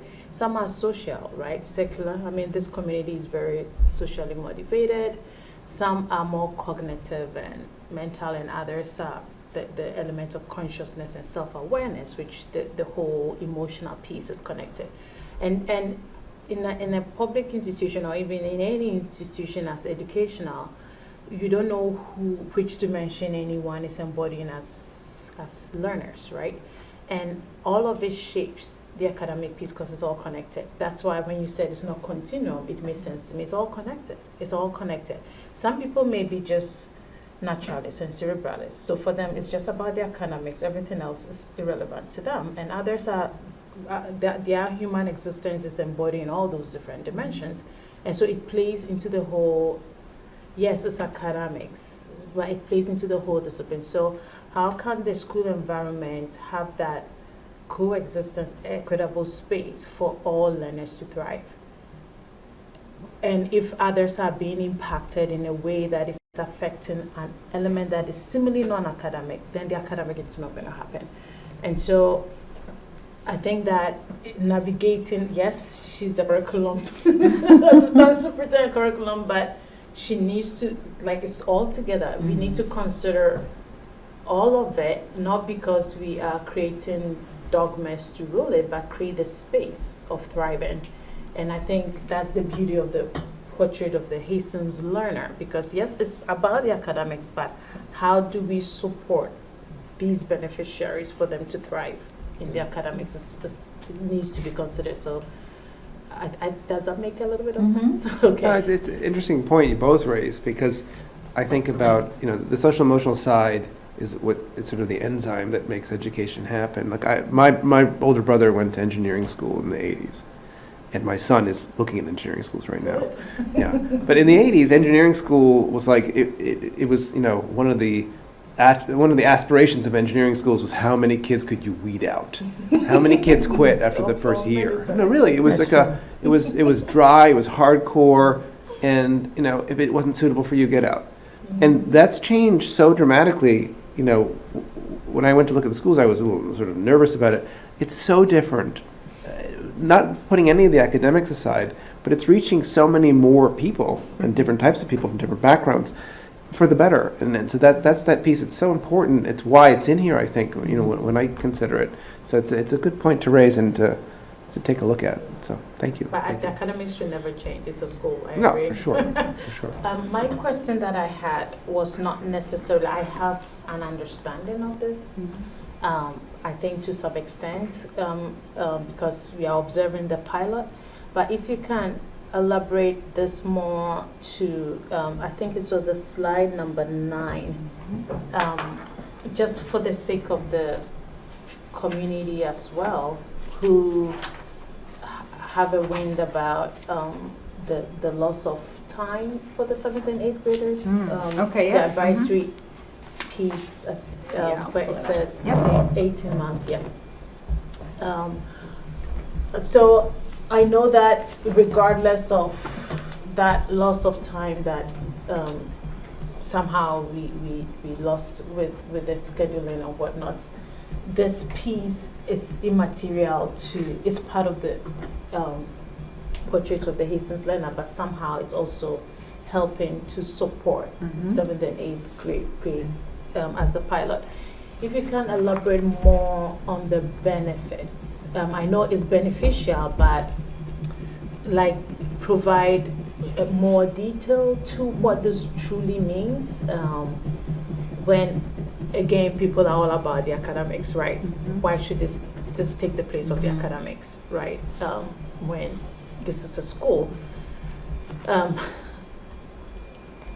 Yes, it's a pilot, so it doesn't have to continue, but if there's more understanding, what do we know could happen in the future? So can you elaborate more? Sure. In a more detailed manner? If I heard your question properly, it is really around, well, what's the purpose? Why this, right? Like when we're thinking about an advisory. Correct. As it relates to the 7th and 8th grade hours that, because people know about the fact that we have to deal with that. Yes. So so the advisory, so two separate things around the sense that one is when we talk about the need for additional instructional minutes, that need is specific to us as bestowed from the state, saying there are a certain number of mandated minutes you need to make sure you're meeting, and we needed more of them for 7th and 8th grade. Okay, so that's really the through line from New York State, is saying you need more instructional minutes. We are concurrently running this process around the design of Portrait of a Hastings Learner. And so one of the things that we are doing as a district is keeping the portrait front and center in every single thing we are thinking about. And so, for example, at the back to school nights, every one of the principals had one of the slides, the second slide that I showed this evening, around the attributes, and this one. That was up at every single open house. And people are already starting to embed them, principals are starting to already embed them in weekly updates and featuring certain things. My conversations with Jackie from a PR standpoint is around designing these portrait pop-ups that are interactive, that students can gain more information. Hiring, there is always a question that is related to portrait. When people make the stops along the way, especially in the interview process with Bill and myself as the last stop, we are thinking about the portrait at all times. So even in the curriculum review cycle work, when we decided to move forward with Reveal, the new mathematics program at Hillside. So anyway, that is a very long-winded way of saying to you, when we were thinking about 7th and 8th grade, we were thinking about a need. We immediately thought about portrait. And we thought about this is an immediate opportunity to advance something and to play with it and to make sure that by play with it, we don't just mean, oh, let's just try it out, but that we are very, very purposeful in terms of bringing it to life. And we are putting forth opportunities through this advisory structures for students to have small group connections with developed trust with an adult and enhance their sense of belonging, which actually came out of direct data from our Panorama survey. So when we're thinking about student data, and that's actually a hard piece of data, when we're thinking about student feedback, when they're having conversations through the focus groups, and then we're thinking about, okay, you also need these instructional minutes here, it was a perfect opportunity for us to be able to put that forth in motion. Thank you so much. I mean, I have understood it more deeply than I thought I had understood it.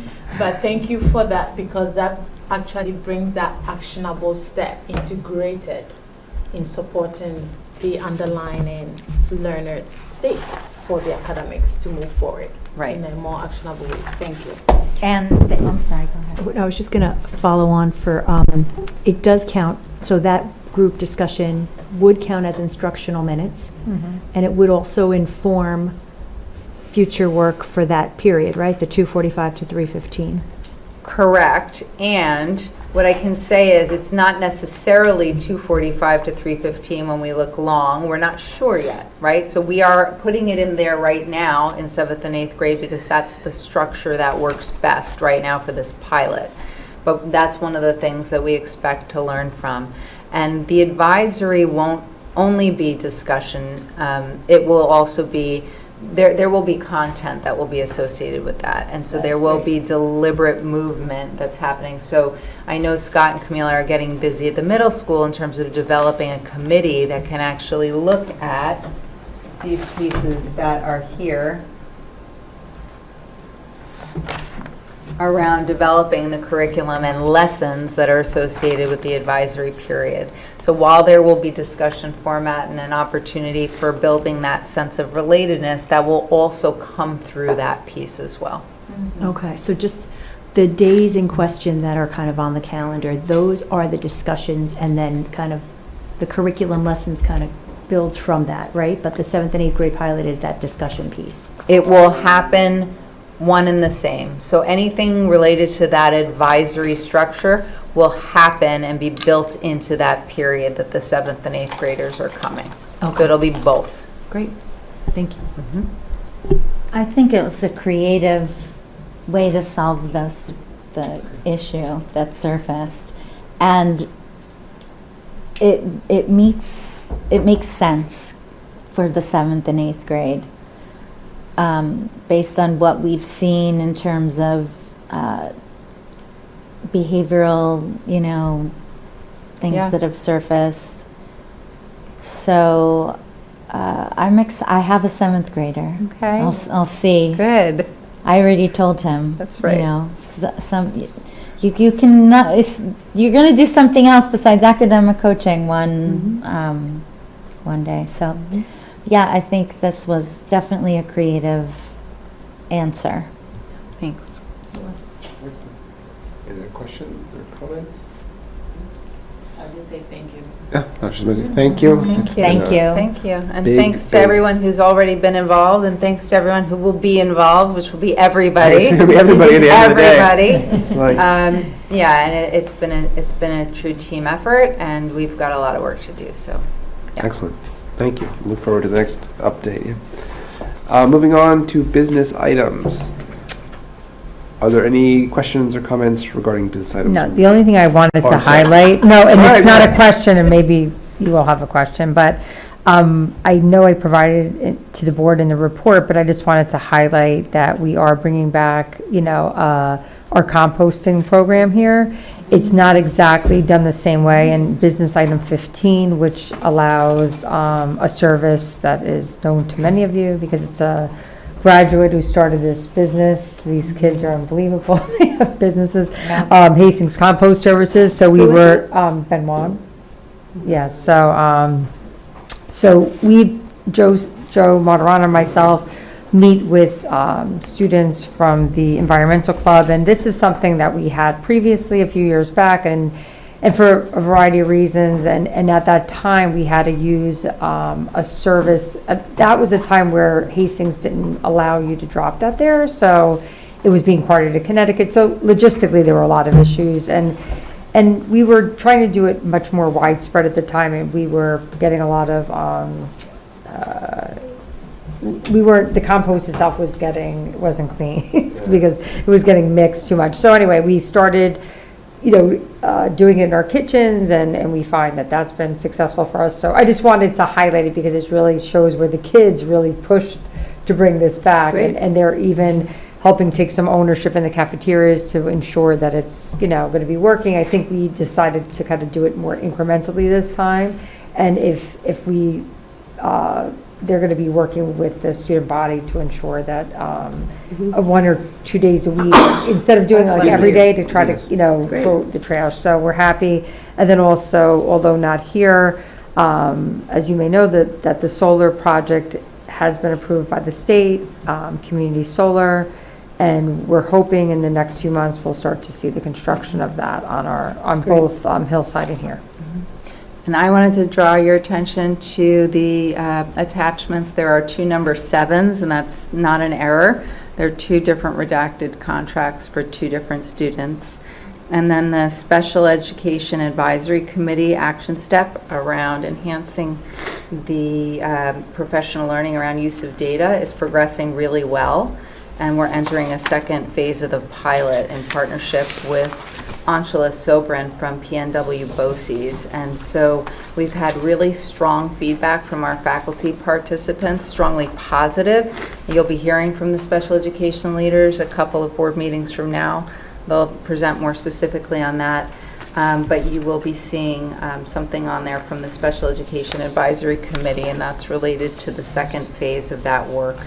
There are also 3 proposals in the area of mathematics on the agenda, and I want to point out that 2 are respectively for the elementary school and middle school, and in the area of math intervention. And so there's been a collaborative process to explore number worlds, and that's involved building administrators, special educators, and also the 2 math interventionists. And so those 2 will be grant funded, and there are memos associated with each. And then also the communications class had piloted an ESY pilot this summer, and that's the 3rd one. That's connecting math concepts, also will be grant funded. So I did want to draw those to your attention. Just a general question, I guess, on that subject, which is how you arrive at a particular company who's offering whatever price and whatever service. Like, it seems like there's something like that in support of we're going, there's a review process of some sort, specialists that get involved and say, okay, we've looked at these 3 products and this is the best value, right? Like just some assurance that all the things that we sign off on basically have a process behind That's them right. and a reason for picking such and such a company. Indeed, and the process can be a little different. So yes, there's a process. In the case of the mathematics work at Hillside, there was a very extended curriculum review process that was associated with that. We visited other schools, we listened to lots of vendors, we actually piloted the programs, we tried them on, the whole committee, and there was a very big extended process. With Number Worlds, for example, it was a shorter process because only 2 people are involved rather than an entire building. So yes, there was still a process, right? There was interest, it was vetted, the administrators were on the call, the vendor came, we walked through it, people had a chance to implement a little bit. With the communications class, there was a summer pilot, so it looks a little bit different, and I guess I've used this phrase more than once today, so forgive me if I've used it in this room, but it's this idea that form follows function. So if the function is for 2 math interventionists to be working with it, we want to make sure that the form of the process is like the 2 math interventionists are involved in selecting it. Whereas with an entire building looking at the possibility for a mathematics resource, you wouldn't have an entire building select a math resource because you need a smaller decision-making group. For example, a policy committee would be a subcommittee of the board, right? So there are different ways that we do it, but yes, there's a process. Thank you. Thank you. Any other questions or comments? Business items 1 through 16? No? Is there a motion to approve our business items 1 through 16? So moved. Is there a second? Second. All in favor? Aye. Thank you. Moving on to placements and services for CSE and CPSE. Are there any questions or comments about our placement and services for CSE and CPSE? No. Is there a motion to approve our placements and services for CSE and CPSE? So moved. Is there a second? Second. Okay. All in favor? Aye. Aye. Thank you. Personnel, we're going to be voting this as a consent agenda. Excuse me. Are there any questions or comments regarding our appointments, amendments, retirements, or leaves of absence? Yeah, just that the recommended action says agenda items 8B through 8E, and it should say 10B, just for the record, 10B through 10E. Yes. Yeah. Good catch. Yeah, you removed them around. Thank Good you. catch. Thank you. And I just being, we have a retirement on the agenda tonight for Beth Haberman, who has been with the district, I guess. 30 years. 30 years, she said, Yeah, yeah. 30, that's right. Oh, gosh. Yeah, she was here when I came, so yeah, it's a long time. And we've worked together a long time, and we will have an opportunity to celebrate her and honor her when we honor the remainder of our retirees, but being it's kind of a mid-year retirement, we want to just thank Beth for her service. I know, I've been hearing, they're worried in the special ed department since last year, knowing she was retiring this year, they're like, what's the plan for Beth's replacement? So, she will, like anyone, she'll be very, not easily replaced, but we're very happy for her, and we'll have an opportunity at a later meeting to, acknowledge her service. Yeah. And I would like to acknowledge her as well. I know she loves the sun, so keeping with a beachy metaphor, she's been both the anchor and the octopus of that department. Yeah. And really keeping things in motion behind the scenes, and her work's really been invaluable, and we'll miss her very much. Thank you both. It's very nice. Very nice. Any other questions or comments regarding our appointments, amendments, retirements, or leaves of absence? Yeah, not sure I could quite go along with voting for Josh Blum to be a per diem substitute, but I will. Like, it should just be being here. If you're watching this, Mr. Blum. Is there a motion to approve our appointments, amendments, retirements, and leaves of absence? So moved. Is there a second? Second. All in favor? Aye. Thank you. Moving on to our minutes. These would be from our September 12th meeting. Any questions or comments regarding our minutes? Is there a motion to approve our minutes from the September 12th meeting? So moved. Is there a second? Second. All in favor? Aye. Thank you. New business, we're not voting on this, of course, but just looking at it, this is details of a high school trip to Italy for the Latin club. That's authentic for sure. Yes. So, do we, anybody Yes. get details on it? Yes, Okay. in fact, there are people in the room that have details too, Oh, of which course. I did not I'm sorry, expect. yeah. But I will say, this is an upcoming international trip for our Latin program to Italy. It will be during the spring recess. And I do want to thank Alan Driscoll for all of her very detail-oriented work to ensure that every day of the 8-day trip will be successful. She crafted a very comprehensive memo for your review. And in it, you will find links to the itinerary, which includes many and varied cultural enrichment opportunities, including dancing the tarantella, touring the Colosseum, learning about mozzarella production, hiking a volcano. She has links and references to the Board of Ed policy, the third-party vendors informational packet, certificate of liability. So she has done her due diligence, and we've met multiple times around this. And I'm very excited for this opportunity for your students. So is there anything, I don't mean to put you on the spot, but if there's anything you might want to add, you don't need to, but you may. Just thank you, Dr. Smansky, for being such a good sort of guiding light through this, so I appreciate that. And thank you for your diligence. I have a I do question. have a question.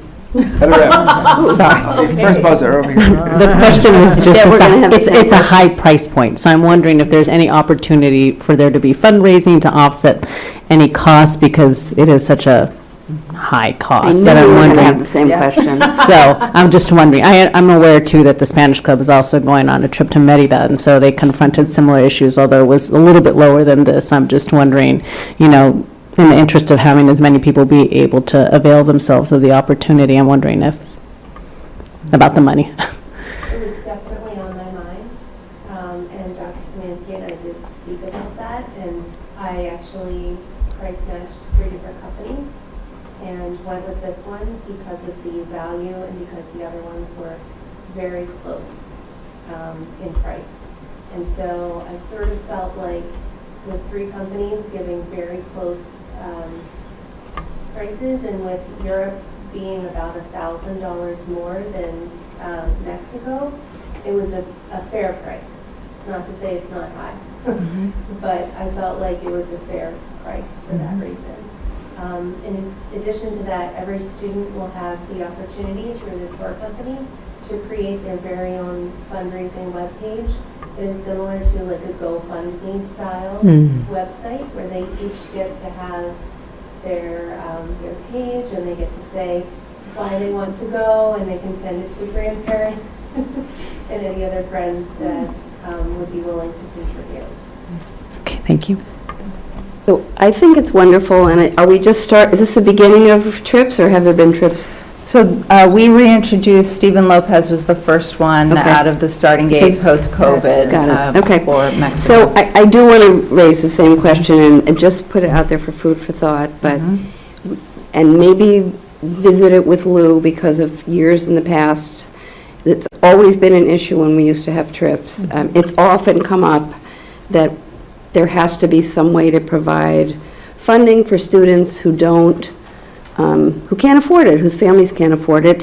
And even to have them do like a page, that doesn't feel right to me. And I'll tell you why. I think it's fine to do it, but there's already an inequity with kids who might not have money of who they're going to go to give them money from other kids. And I think we have to really think about it. Even, I don't know, we could approach HEF or somebody to give grants for a little bit of money I just think when we do these things, it's very hard in a community of a lot of privilege that we have to be sure that we can offer. Kids can't be left out, just because, especially if they're kids who really want to do it, and it would be a great experience for them. So if there's any way that we can put our heads or raise money or go to the PTSA and say, can we do something? But I just feel a little uncomfortable with if kids might come from a lower socioeconomic family, and they're going to send it to their grandparents.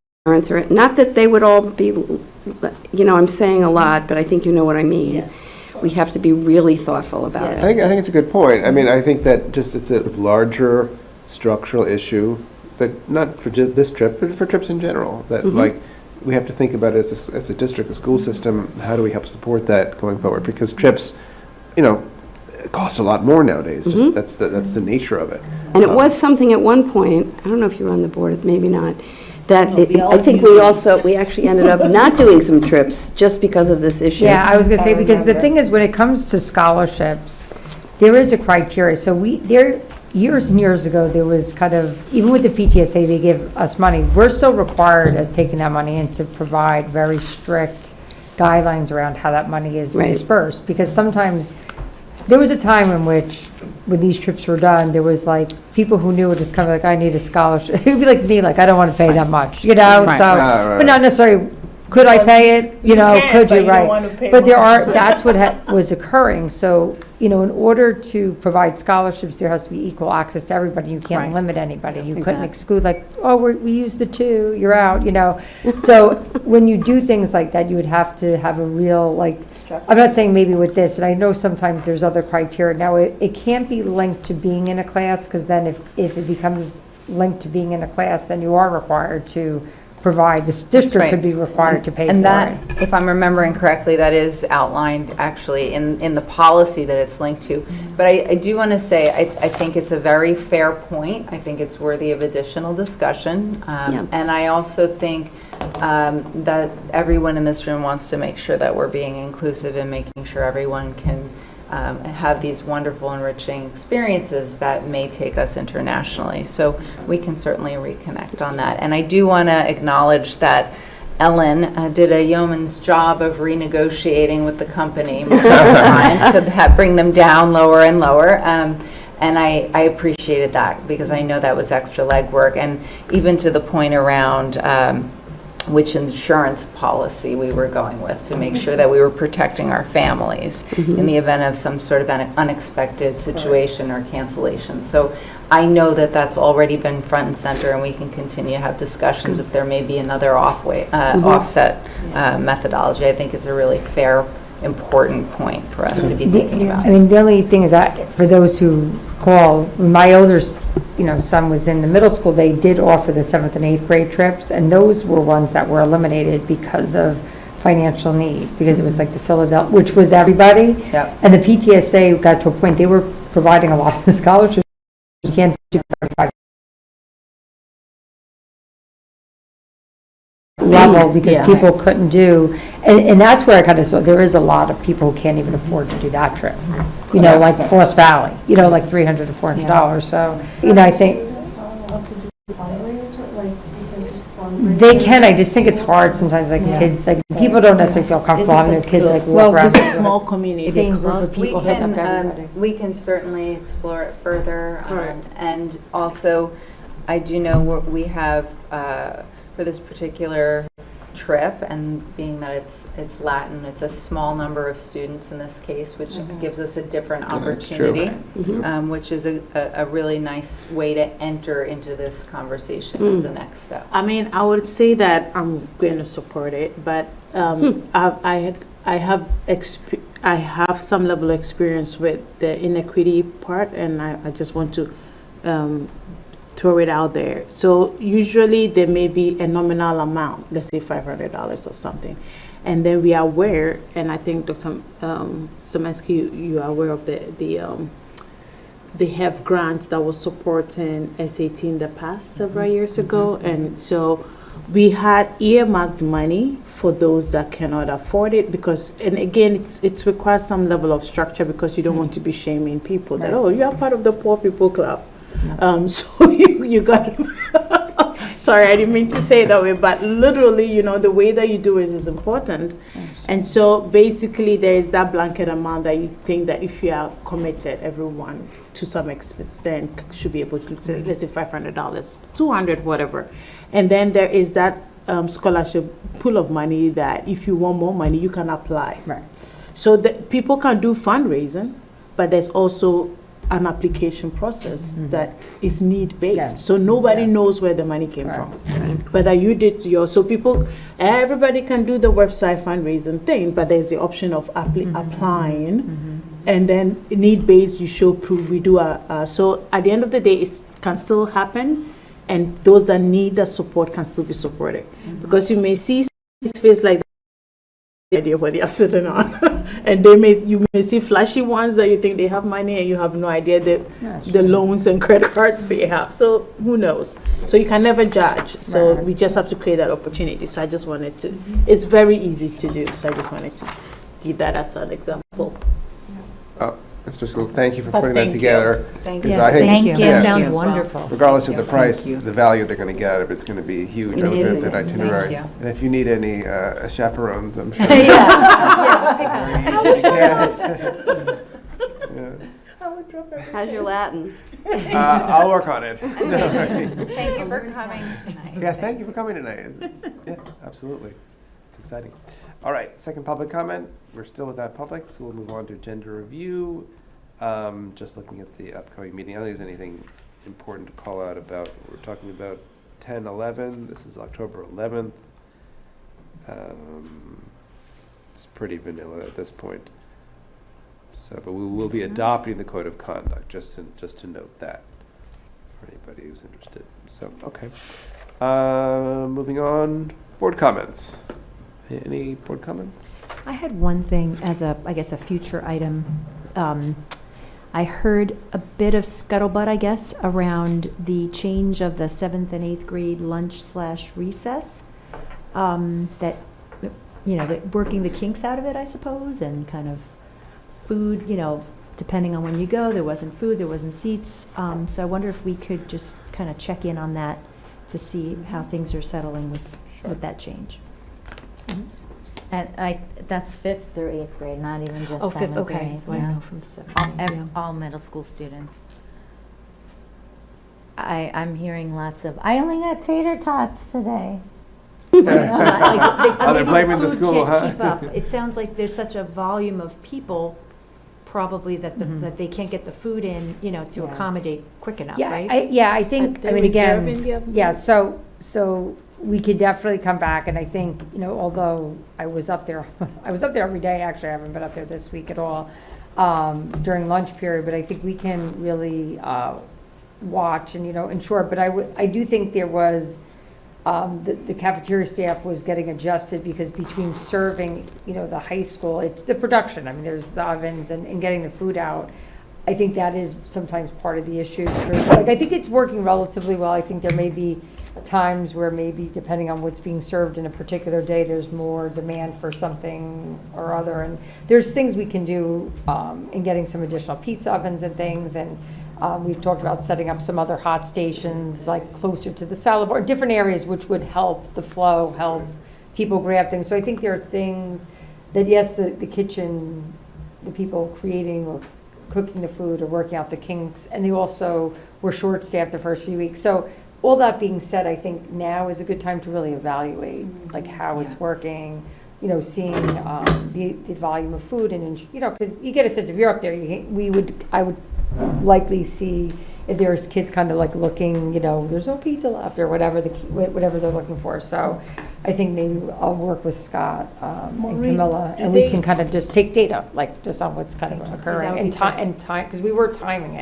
the lines, so. Do they, like, I know Hillside, you are expected to reserve what you want so that they can. Yes. I mean, Yeah, you I've could- not we been could doing maybe it. do that but- at middle school But too. We've are talked they, about are that. they required to do that in the middle school so that, okay, No. they are not, But we did talk about, so that they know the amount of food that they should bring? yeah, we've definitely, I mean, I will say that when I've been up there, it's been 8 minutes. Now, again, I think there were days in which I did see sometimes like kids waiting for something rather than the other, but we, to your point, your question, I'm just thinking other things, I'm looking at my text, that, the pre-ordering, we consider Right. that could help. That really helps them then really understand if there's a lot of kids that want pizza, then they, because a lot of times they have a lot of options, and sometimes that's a good thing, meaning at the middle school, high school, but sometimes they may overproduce something and then the kids want something else. And I've seen that, like today they had the breakfast, I actually was up there getting, earlier, they were making the breakfast for lunch, but for kids who don't want that, oh, I don't want that, then they want either the pizza, and then there's times in which maybe they underproduce that thinking, so some of that does happen, especially with middle school students who may, like just particular things, like my kids did at that age, they, 2 things they ate upstairs and all that, so I think it has improved. We will do another kind of really, now we're fully staffed up, we can really take some real data on it and see what's occurring. And I think it's always great for the feedback, and kids typically will give it, so. Oh, yeah. You can trust children. So what I wanted to ask is Yeah, that exactly. if you have kids that Feedback. We have an update that Bill's been up there, and the children who want food are getting it within about 10 minutes, and we can definitely report on it on the next meeting. Okay. Nice. Nice. But Maureen, what I was asking was that kids that pre-order, do they, in the middle school, though it's not mandatory, those that pre-order, do they get what they want? So we or- don't have pre-ordering in the middle In the school, middle high school, school, separate. but it is something that, even beyond, the current, we've considered having something, an option like that. So I think we can explore that. I think I think it would be helpful just for a variety of reasons, so, but they're definitely, again, things do move pretty quickly, and, again, it's fine tuning it, and there was, the first couple of weeks are always bumpy in the cafeteria, no Kids are matter settling what. in. Like, even when they didn't have this new kind of service program, just is that way. And the adults, too. Bill also, because that's what I was looking I before. looked down. Yeah. Don't need to rest. So Bill stopped watching the meeting, no. Bill, go to sleep now. Exactly. Take care of yourself. No, but also, we wanted to point out on the agenda review, we will be discussing the senior citizen exemption. Yes. We'll be bringing that back, as well as I guess it is called the firefighter exemption. Oh, I'm not yes. sure if that's the exact terminology for that exemption.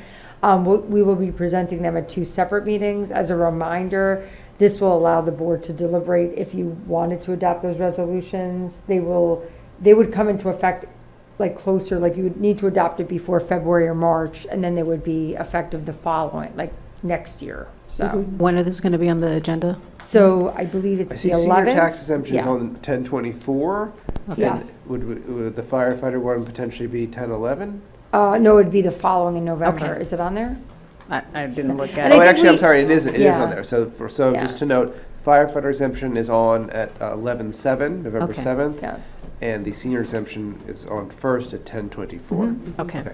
thank you. Thank you. Maureen, Yes. when we did the senior exemption, most of the questions that came to people that were, when we had a lady come and talk about it again, was what is the dollar amount estimate? Can that is going to be on people's taxes? Yes. Can that be, can you research that at least with the village or something, so that, because that's really what it boils down to. Like, what's the estimated additional? Yeah, no, that's exactly what we're going to be discussing tonight. Perfect. Well, get a good sense of how many people would be, we already provide a senior exemption, but this is adopting the additional, new, Enhanced group. enhanced, Would be eligible. enhanced. It's Right. like a new And- kind of pay yeah. scale. So we'll get into that, and, this way you'll have more information if then you decide to move forward with that, on both of them, actually. Any other board comments, questions? No? Is there a motion to adjourn our meeting? So moved. Thank you. Is there a second? Second. Thank you. All in favor? Aye. Aye.